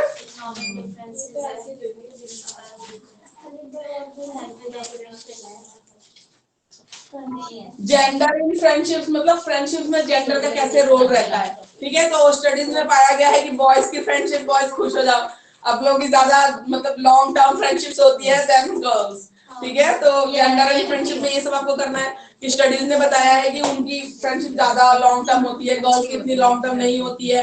प्लस ऐसा होता है जेंडर इन फ्रेंडशिप में अगर गर्ल्स वाला ग्रुप है, कोई बॉयज उसमें है, तो ज्यादा कॉर्डियल और ऐसा नेचर होता है उसका, जो वो भी सीखता है, वो अच्छी क्वालिटीज जो होती है, गर्ल्स में भी होती है, ऐसा नहीं है, ठीक है, अच्छी क्वालिटीज होती है वो सीखता है, या लड़की कोई है अगर वो बॉयज ग्रुप में है ना, तो उसका नेचर भी वो टॉम बॉय और इस टाइप का हो जाता है, जेलसी होती है, ये चीज है थोड़ा सा, ठीक है, सबसे बड़ी आदत है। ये देख लो अपना ही बेड़ा गर्क करने में लगे हुए हैं, ऐसा नहीं होता, इतनी भी नहीं होती है, तो वहाँ बुराई ही होगी, कुछ अच्छाई नहीं होगी। अगर उसमें एक ग्रुप में एक बंदा नहीं है तो उसकी बुराई ये 2 फ्रेंड है मैम, मेरी 2 फ्रेंड है, ये दोनों नहीं तो फिर तो आपको लोगों को अपना आउटलुक चेंज करना चाहिए, तो गलत है, ये तो गलत है, सब ऐसे नहीं होते, सब ऐसे नहीं होते, नहीं होता, सब ऐसे नहीं होता। सब एक जैसे नहीं होते, आपने थोड़ा ज्यादा ही तनाव बट मानना तो पड़ेगा, पॉइंट तो राइट है मैम। हाँ पॉइंट, तो फ्रेंडशिप लॉन्ग टर्म वाला तो बिल्कुल वो है, बिल्कुल एक्सेप्टेड, फिर उसमें तो कंडीशन भी आ जाती है ना, बहुत जिला सारी वाला girls पॉइंट में। तो राइट है। बात है चल रही है, ये तो बताओ मुझे। ठीक है, gender in friendship, ma'am but boys के अकॉर्डिंग गर्ल्स को फ्रीडम भी तो नहीं, वही चीज है ना, वही अरे बॉयज को कुछ चाहिए नहीं बेटा, वो तो 6 महीने बाद भी मिलेंगे ना, 2 महीने बाद, तो वैसे के वैसे रहते, उनका कुछ होना नहीं है फ्रेंडशिप का, उससे कुछ नहीं होना। हमारे में भी देखो इतने सारे हम थे, अब जाके जो कॉलेज ग्रुप बचा है उसमें हम तीन बॉयज हैं और हम 2 गर्ल्स हैं, 5 का ग्रुप अभी तक भी है। अब सबके बेबीज हो गए, सब हो गए, फिर भी मैं घर जाती हूँ ना तो हम प्लान करते हैं, मिलते हैं जाके। अब एक दूसरे के बच्चे भी हैं, फिर भी हम जाते हैं, मिलते हैं, तो कोई रोक टोक नहीं है, कुछ नहीं है। हमारी फैमिली से बहुत सपोर्टिव है ना। मेरे हस्बैंड कभी बोलते हैं कि वो मेल फ्रेंड है या बॉय, तो कॉलेज से हम इतने दिन साथ में ही है, हम जाते हैं, मिलते हैं, उनके बच्चों से मिलते हैं, वो आते हैं हमारे घर, मिलते हैं। तो ऐसा है, 5 रह गए हैं और 5 में बहुत ज्यादा, 3 बॉयज हैं 2 गर्ल्स, तो ऐसे अभी तक भी रहता है, ऐसा नहीं है, बहुत टाइम हो गया। ठीक है, तो जेंडर इन फ्रेंडशिप नहीं, बहुत सारी, देखो एक तो टेक्निकली, ठीक है, और वैसे भी चीजें हैं ही अलग, मेल फीमेल दोनों अलग ही है, नेचर में अलग ही बनाया है दोनों को, तो बहुत सारे फैक्टर्स भी आ जाते हैं, पर जेंडर इन फ्रेंडशिप ये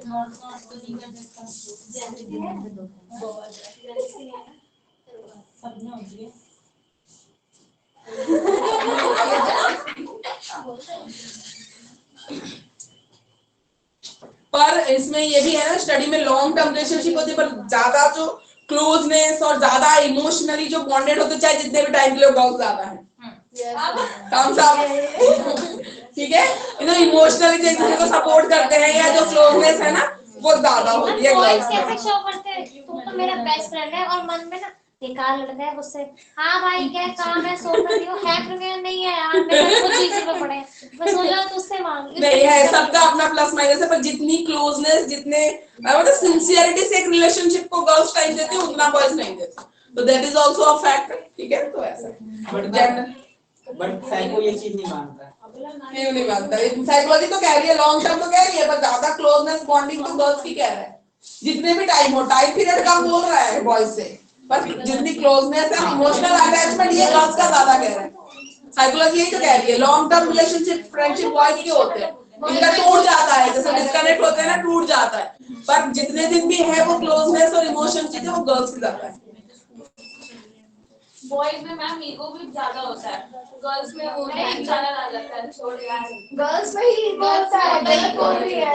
देखो ये तो जनरलाइज करना बेकार है, क्योंकि कुछ ऐसा नहीं है, कुछ थिंकिंग जो होती है ना सबकी एक जैसी नहीं होती, ठीक है, सब में होता है कंपटीशन एंड कोऑपरेशन, ठीक है, कंपटीशन एंड कॉन्फ्लिक्ट, थर्ड में जो रह गया वो नेक्स्ट क्लास में करके और नए पेपर पे आ जाएंगे, ठीक है, competition and cooperation, don't use bad language in class,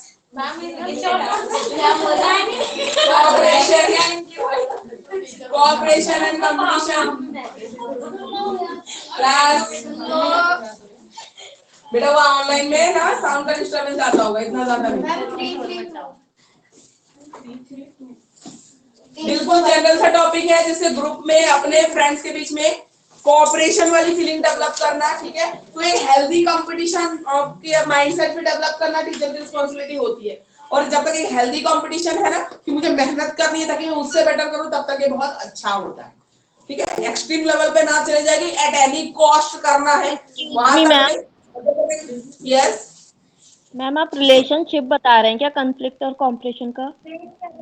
ये अलग टॉपिक है, वो तो हो गया जेंडर इन फ्रेंडशिप, ठीक है, वो हो गया। अभी हम नेक्स्ट टॉपिक कर रहे हैं कोऑपरेशन एंड कंपटीशन। 332 पे हमारा हिंदी है। Hindi 332, English 301।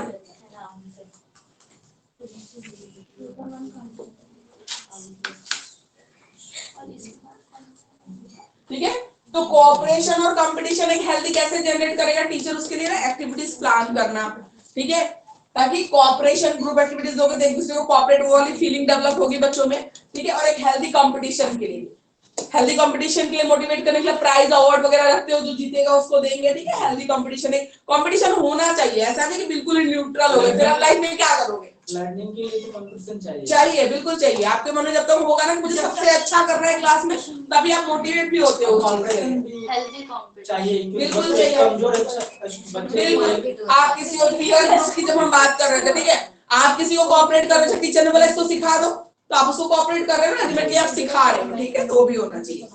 Conflicts, its effect on competition, conflict,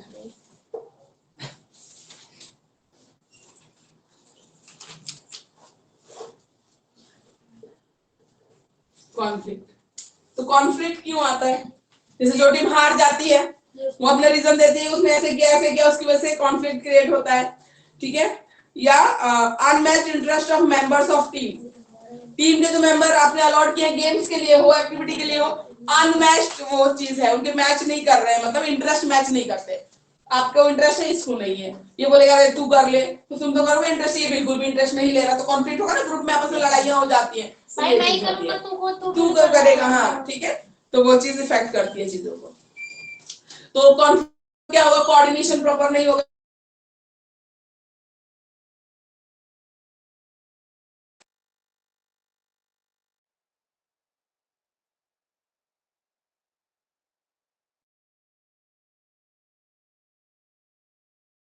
कुछ नहीं करता, कुछ नहीं करती, मैं ही सारा क्यों करूं, एग्रेशन, गुस्सा। तो उससे क्या होगा? आपका जो अल्टीमेटली टास्क जो असाइंड आपका काम है वो कहीं ना कहीं सही तरीके से नहीं हो पाता है। ये शॉर्ट में ही है ना मैम, ये सब शॉर्ट में, सब शॉर्ट में, ये इसमें नेचुरल है और क्लासिकल। रिजल्ट्स ऑफ कॉन्फ्लिक्ट है, कॉजेज ऑफ कॉन्फ्लिक्ट है, बस। एग्रेशन भी छोटा ही है, इसमें कुछ है नहीं। मैम हिंदी में अलग है थोड़ा सा, वो ज्यादा हिंदी में। एग्रेशन भी दो तरीके का होता है, एक होता है गोल रिलेटेड एग्रेशन, जैसे हमने सोच रखा है कि हमें करना है और नहीं हो पाता है तो हम थोड़ा सा, ठीक है, स्ट्रेस होते हैं, उसके रिजल्ट में एग्रेशन निकलता है, ठीक है। दूसरा क्या होता है? सिचुएशन वाइज, कि मैंने सोचा नहीं लेकिन कुछ ऐसा हो गया तो मैंने इंपल्सिवली जो रिएक्शन दे देते हैं हम, एग्रेशन, गुस्सा होकर डांट दिया, किसी को बोल दिया, तो दो तरीके की होती है चीजें। एग्रेशन में रिलेशनशिप विद अदर्स आ जाता है, स्कूल एनवायरनमेंट कैसा है, ठीक है, क्यों होता है, फैमिली स्ट्रक्चर कैसा है, हेल्थ कंडीशन कैसी है। अगर आप बीमार हो तो बहुत जल्दी चिड़चिड़े फील करते हो, क्योंकि आप अंदर से अच्छा नहीं फील कर रहे हो, आप वीक फील कर रहे हो, उस कंडीशन में कुछ होता है तो साइकियाट्रिक इश्यूज होती है, लाइफ एक्सपीरियंस होता है, इंडिविजुअल कैरेक्टरिस्टिक्स होती है, ठीक है, आप गुस्से वाले नेचर के हो, ठीक है, हैप्पी गो लकी हो, कैसा हो, ये सारी चीजें होती है। प्रिवेंशन क्या है? साइकियाट्रिक इशू, हाँ, किसी को मतलब अगर वैसा है, मेंटल इश्यूज है, साइको है, तो वो तो एग्रेशन ऑब्वियसली, या बहुत ज्यादा एग्रेशन होना भी अपने आप में एक साइकियाट्रिक इशू है, ठीक है। मैम नॉर्मल हर बात पे गुस्सा हो जाना, मैम नॉर्मल पर्सन भी होता है, पर कुछ चीजों को नॉर्मल पर्सन का तो वही, या तो गोल रिलेटेड या सिचुएशन, ऑल द टाइम गुस्सा करना, एग्रेशन दिखाना, वो साइकियाट्रिक बिहेवियर में आ जाता है, कि हर बात पे ही गुस्सा हो रहे हैं, हर बात पे चीख के ही बोल रहे हैं, चिल्ला के ही बोल रहे हैं, तो दैट्स नॉट एक्सेप्टेबल। प्रिवेंशन और सॉल्यूशन क्या है? अवेयरनेस। अगर बच्चा बचपन से ही ऐसा नेचर को दिखा रहा है एग्रेशन का, तो पेरेंट्स को अवेयर होना चाहिए। हर बात पे चिड़चिड़ा हो जाना, हर बात पे गुस्सा हो जाना, है ना, जिद्दी हो जाना, तो ये गलत है, बिल्कुल ही बच्चा सुन ही नहीं रहा, तो पेरेंट्स को वहीं पे अवेयर होना पड़ेगा, टेक्निक्स ढूंढने पड़ेंगे हाउ टू टेकल इट, ठीक है। अगर टीचर को क्लास में दिख रहा है कि बच्चा बहुत ज्यादा एग्रेसिव हो जाता है छोटी छोटी चीजों पे, तो वहां पे टीचर्स की ड्यूटी है, पेरेंट्स से बात करें, सॉल्यूशन ढूंढे, टैकल करें, ठीक है, ये सारी। अगर एडल्ट में ये सब इशू है तो उनको, ठीक है, डॉक्टर्स की हेल्प लेनी चाहिए, ठीक है। बुलिंग, बुलिंग क्या होती है? टांग खींचना, स्कूल जो सीनियर जूनियर्स के साथ करते हैं, पीछे तो इतना ज्यादा हो गया था, अब तो लॉज वगैरह बना दिए सरकार ने, तो अब थोड़ा कम है, पनिशमेंट मिलती है, ठीक है। पहले तो बहुत ज्यादा थी, बुलिंग बहुत ज्यादा थी, ठीक है, हॉस्टल वगैरह में इतनी रैगिंग थी कि बच्चे सुसाइड कर लेते हैं, इतना ज्यादा, पूरे कपड़े उतरवा देना, बहुत सारी चीजें होती है। मेडिकल वाले में तो बहुत बुरे तरीके से बुलिंग करते हैं, बहुत जगह इंजीनियरिंग कॉलेजेस में भी बहुत सारे केसेस आए थे। अब तो बहुत रूल्स बन गए, तो सब डरते भी हैं, अब ऐसा कुछ नहीं। हम जब नए नए हॉस्टल गए थे तो हमारा भी ऐसे ही था, 15 डेज तक सोचो रेड रिबन कभी जिंदगी में नहीं लगा, हमें चोटी बांध के रेड रिबन लगा के जाना पड़ता था, जब तक फ्रेशमैन सोशल हो नहीं जाता हॉस्टल में। पूरे स्कूल कॉलेज में पता होता था कि ये हॉस्टल वाले गर्ल्स है जो फ्रेशर आई, हम अलग से दिखते थे पूरे कॉलेज पूरे हॉस्टल में, हाँ रेड रिबन बना के चोटी बनाते थे, सोचो। जब वो स्कूल में नहीं बनाया हमने, लगाना पड़ता था 15 दिन, ये था, वो करना पड़ता था सबको। ऐसे कोई बुलिंग नहीं था, रूल था कि आपको करना ही पड़ेगा, ऑयल लगा के जाना है पूरे चंपू बन के, हम जाते थे तो ऐसे था। और सुबह ही उठ के नहा लो, मतलब बाद में कोई सीनियर आ रहा है ना वॉशरूम नहाने के, इतने सारे होते हैं फिर भी कि किसी ने नॉक किया और कोई अंदर जूनियर था, हम 4 बजे उठ के नहा लेते थे, ऐसा था। वैसे कोई फिजिकल कुछ नहीं था, वैसे रूल बनाए हुए थे कि आपको फॉलो करने हैं, तो ऐसा था।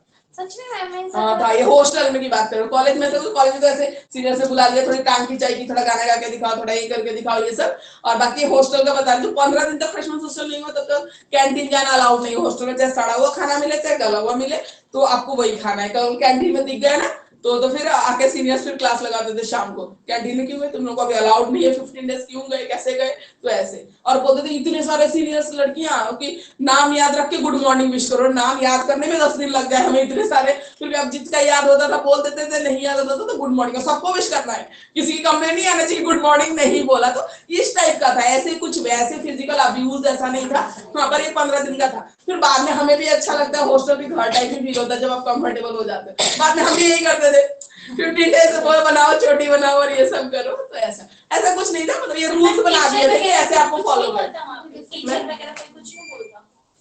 इसमें फिजिकल अब्यूज नहीं है ना, मारपीट नहीं है, फन एक्टिविटीज है, समझ लो, ये रूल ही बना दिया है, तो वार्डन भी नहीं कुछ बोलती थी, कोई कुछ नहीं बोलता ऐसा था। बट मैम हमारे टाइम में नहीं था ऐसा कुछ, वो उल्टा हमारी हेल्प करते थे, बुक्स आके देते थे, नोट्स आके देते थे। स्कूल में, स्कूल कॉलेज में अच्छा, और जिनका एडमिशन हो रहा था तो उनको हेल्प नहीं कॉलेज में हमारे भी कुछ नहीं था, कॉलेज में तो कर ही नहीं सकते, तो हॉस्टल में था और कैंपस हॉस्टल था, और ये रूल टाइप था, किसी को फिजिकल अब्यूज नहीं कर रहा है, गुड मॉर्निंग विश करना है, तो इसमें क्या कोई क्या बोलेगा कि बोला कि सबको विश करना, नहीं करोगे तो डांटते थे, ऐसा नहीं कि मारपीट रहे, हाँ डांटते थे, ऐसा नहीं कि मारपीट रहे, डांटते थे क्यों गए कैंटीन, तुझे अलाउड नहीं है, नहीं होना चाहिए, ऐसे बोलेंगे, डांटते थे, आंखें दिखाते थे, तो ऐसा कुछ नहीं है, तो ये था। ठीक है, तो बुलिंग अलग अलग टाइप की होती है, कुछ फिजिकल होती है जो मारपीट कर रहे हैं किसी के साथ, ठीक है, पंचिंग वगैरह होती है, इमोशनल बुलिंग होती है, किसी को हरास करना, कुछ बोल के प्रोवोक करना किसी चीज के लिए, ठीक है, ये सब होती है। वर्बल बुलिंग होती है, कुछ प्रोवोक कर, कुछ ऐसा बोल रहे हैं जो प्रोवोक हो जाए, ठीक है, हाँ बिल्कुल, ठीक है। तो बुलिंग आजकल साइबर बुलिंग भी हो गई है, जहाँ पे ऑनलाइन प्लेटफॉर्म पे आप लोगों से मिल रहे हो, तो साइबर बुलिंग, ये चीजें भी स्कूल में भी है मैम, बुलिंग वाली। और सेक्सुअल बुलिंग मैम इसमें नहीं है हिंदी में, इसमें सिर्फ उसके कारण है, कॉजेस है और वो डेफिनेशन है बस।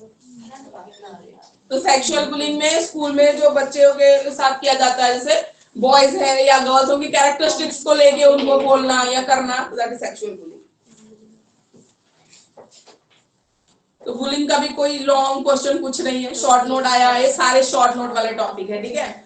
ड्रग एडिक्शन या ड्रग अब्यूज है, ये भी पता है सबको, जब एडोलेसेंट गलत संगत में पड़ के ड्रग्स वगैरह, संजू मूवी देखी होगी, देखा था कितने एडिक्शन, कितनी बुरी हालत हो गई थी उसकी, उसके हाथ पैर कांपने लग जाते थे, इतना डिपेंडेंट हो जाता है इंसान एक पर्टिकुलर सब्सटेंस से। तो ड्रग अब्यूज किसको बोलते हैं, जब आप कोई भी केमिकल इंटेक कर रहे हो without the prescription of doctor, that is called drug abuse, ठीक है। बिना डॉक्टर के प्रेस्क्रिप्शन के आप कोई भी केमिकल इंटेक कर रहे हो ना, दैट इज ड्रग अब्यूज, ठीक है, उसको बोलते हैं ड्रग अब्यूज। मैम मेडिसिन खा खा के भी लोग उसके एडिक्ट हो जाते हैं। अरे पता नहीं लोगों ने तो क्या क्या मतलब एडिक्शन के तरीके निकाल रखे, वो पहले फेविकॉल टाइप ना वो आती थी, गम आती थी, डेंड्राइट, उसको खाते थे, पता नहीं खाते, हाँ मैंने सुना था, खाते थे, स्मैश करते थे, कुछ तो और मैम कोई कोई चॉप भी खाता है, red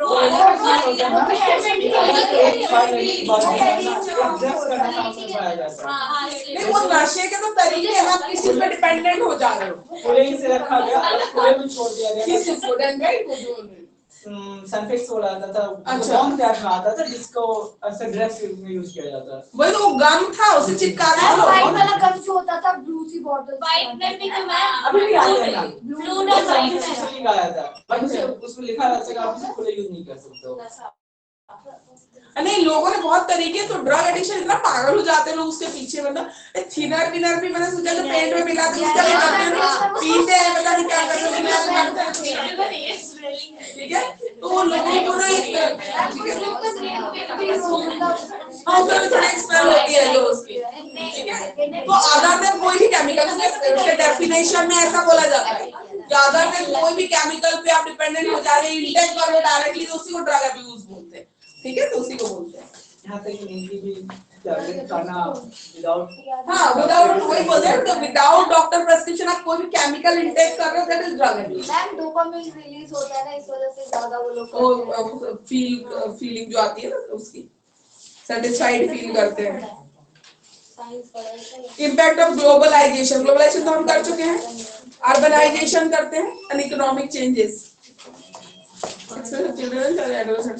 urbanisation and economic changes, economic differences भी है। हाँ वही चेंजेस डिफरेंसेस एक ही बात है, अर्बनाइजेशन।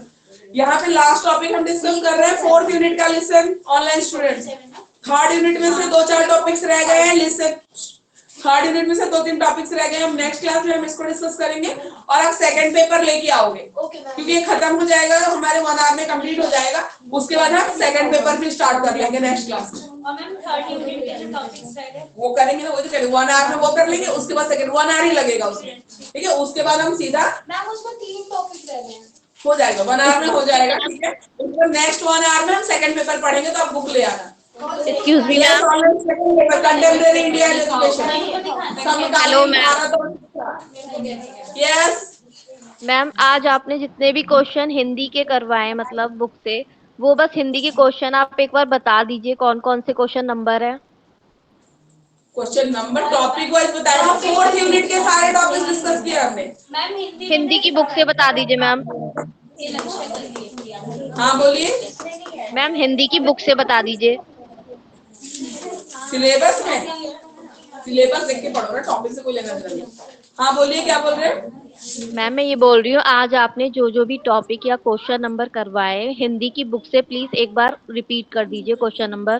टॉपिक्स रिपीट कर दूं, ठीक है। ये लास्ट टॉपिक है, फिर बताती हूँ आपको, ठीक है। अर्बनाइजेशन एंड इकोनॉमिक चेंजेस का क्या इफेक्ट होता है? What do you mean by urbanisation? शहरीकरण, है ना, शहरीकरण जिसको बोलते हैं।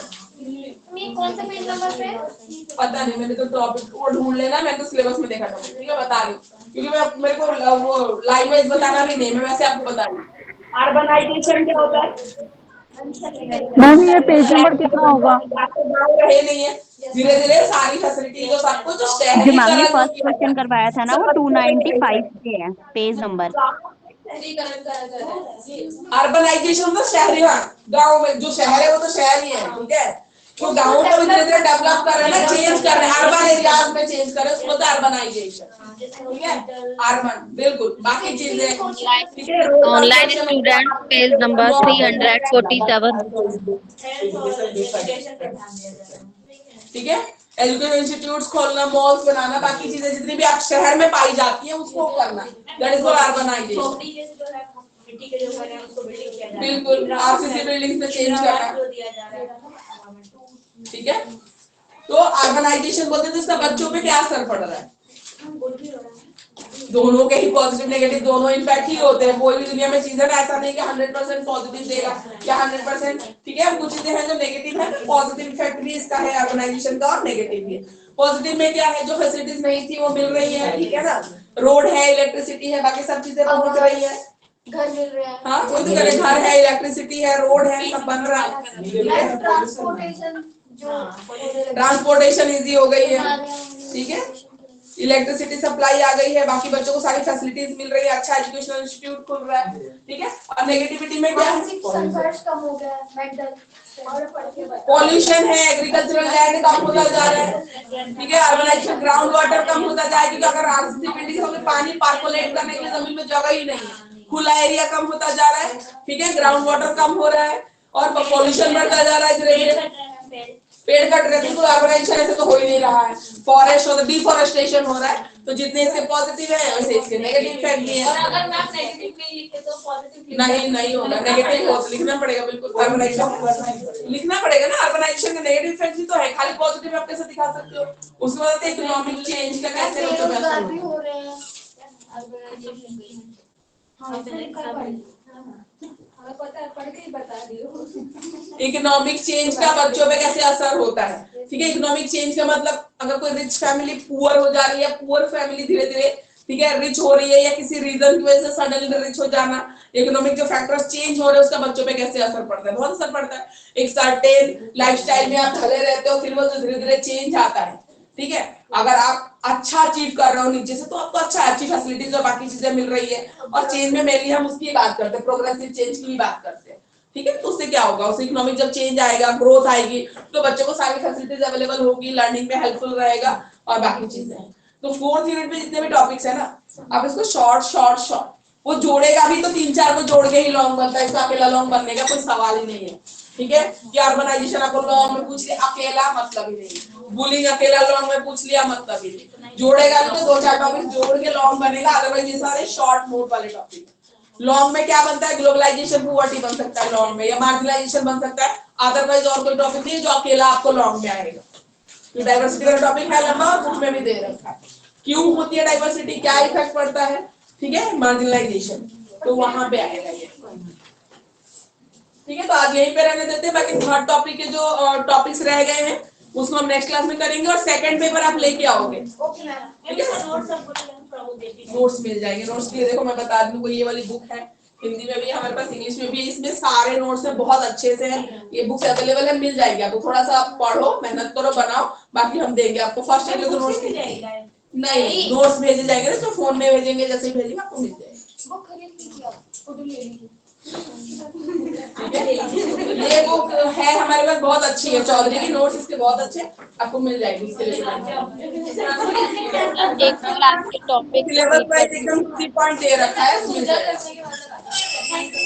Ma'am, hello, excuse me ma'am. Yes, ma'am, Hindi के टॉपिक्स जो आज आपने बताए हैं, पढ़ाए हैं, वो अच्छा एक बार हिंदी के क्वेश्चन बुक का नाम पूछ रही है बार-बार टॉपिक, एक मिनट, यस मैम, एक मिनट मैम, एक मिनट। इसमें पेन मैम टिक लगा हुआ है इसमें। सारे पूछ रहे हो आप 4th यूनिट के? मैम जो भी आज आपने मतलब कराए, तो एक बार वो बस क्वेश्चन नंबर और टॉपिक पढ़िए। 4th यूनिट किया है आज हमने, एक minute. Okay. 4th unit syllabus में जो है ना, उसके सारे टॉपिक्स ही किए हैं। पहले ऑल क्वेश्चन किए हैं आज? आजा बैठे, आगे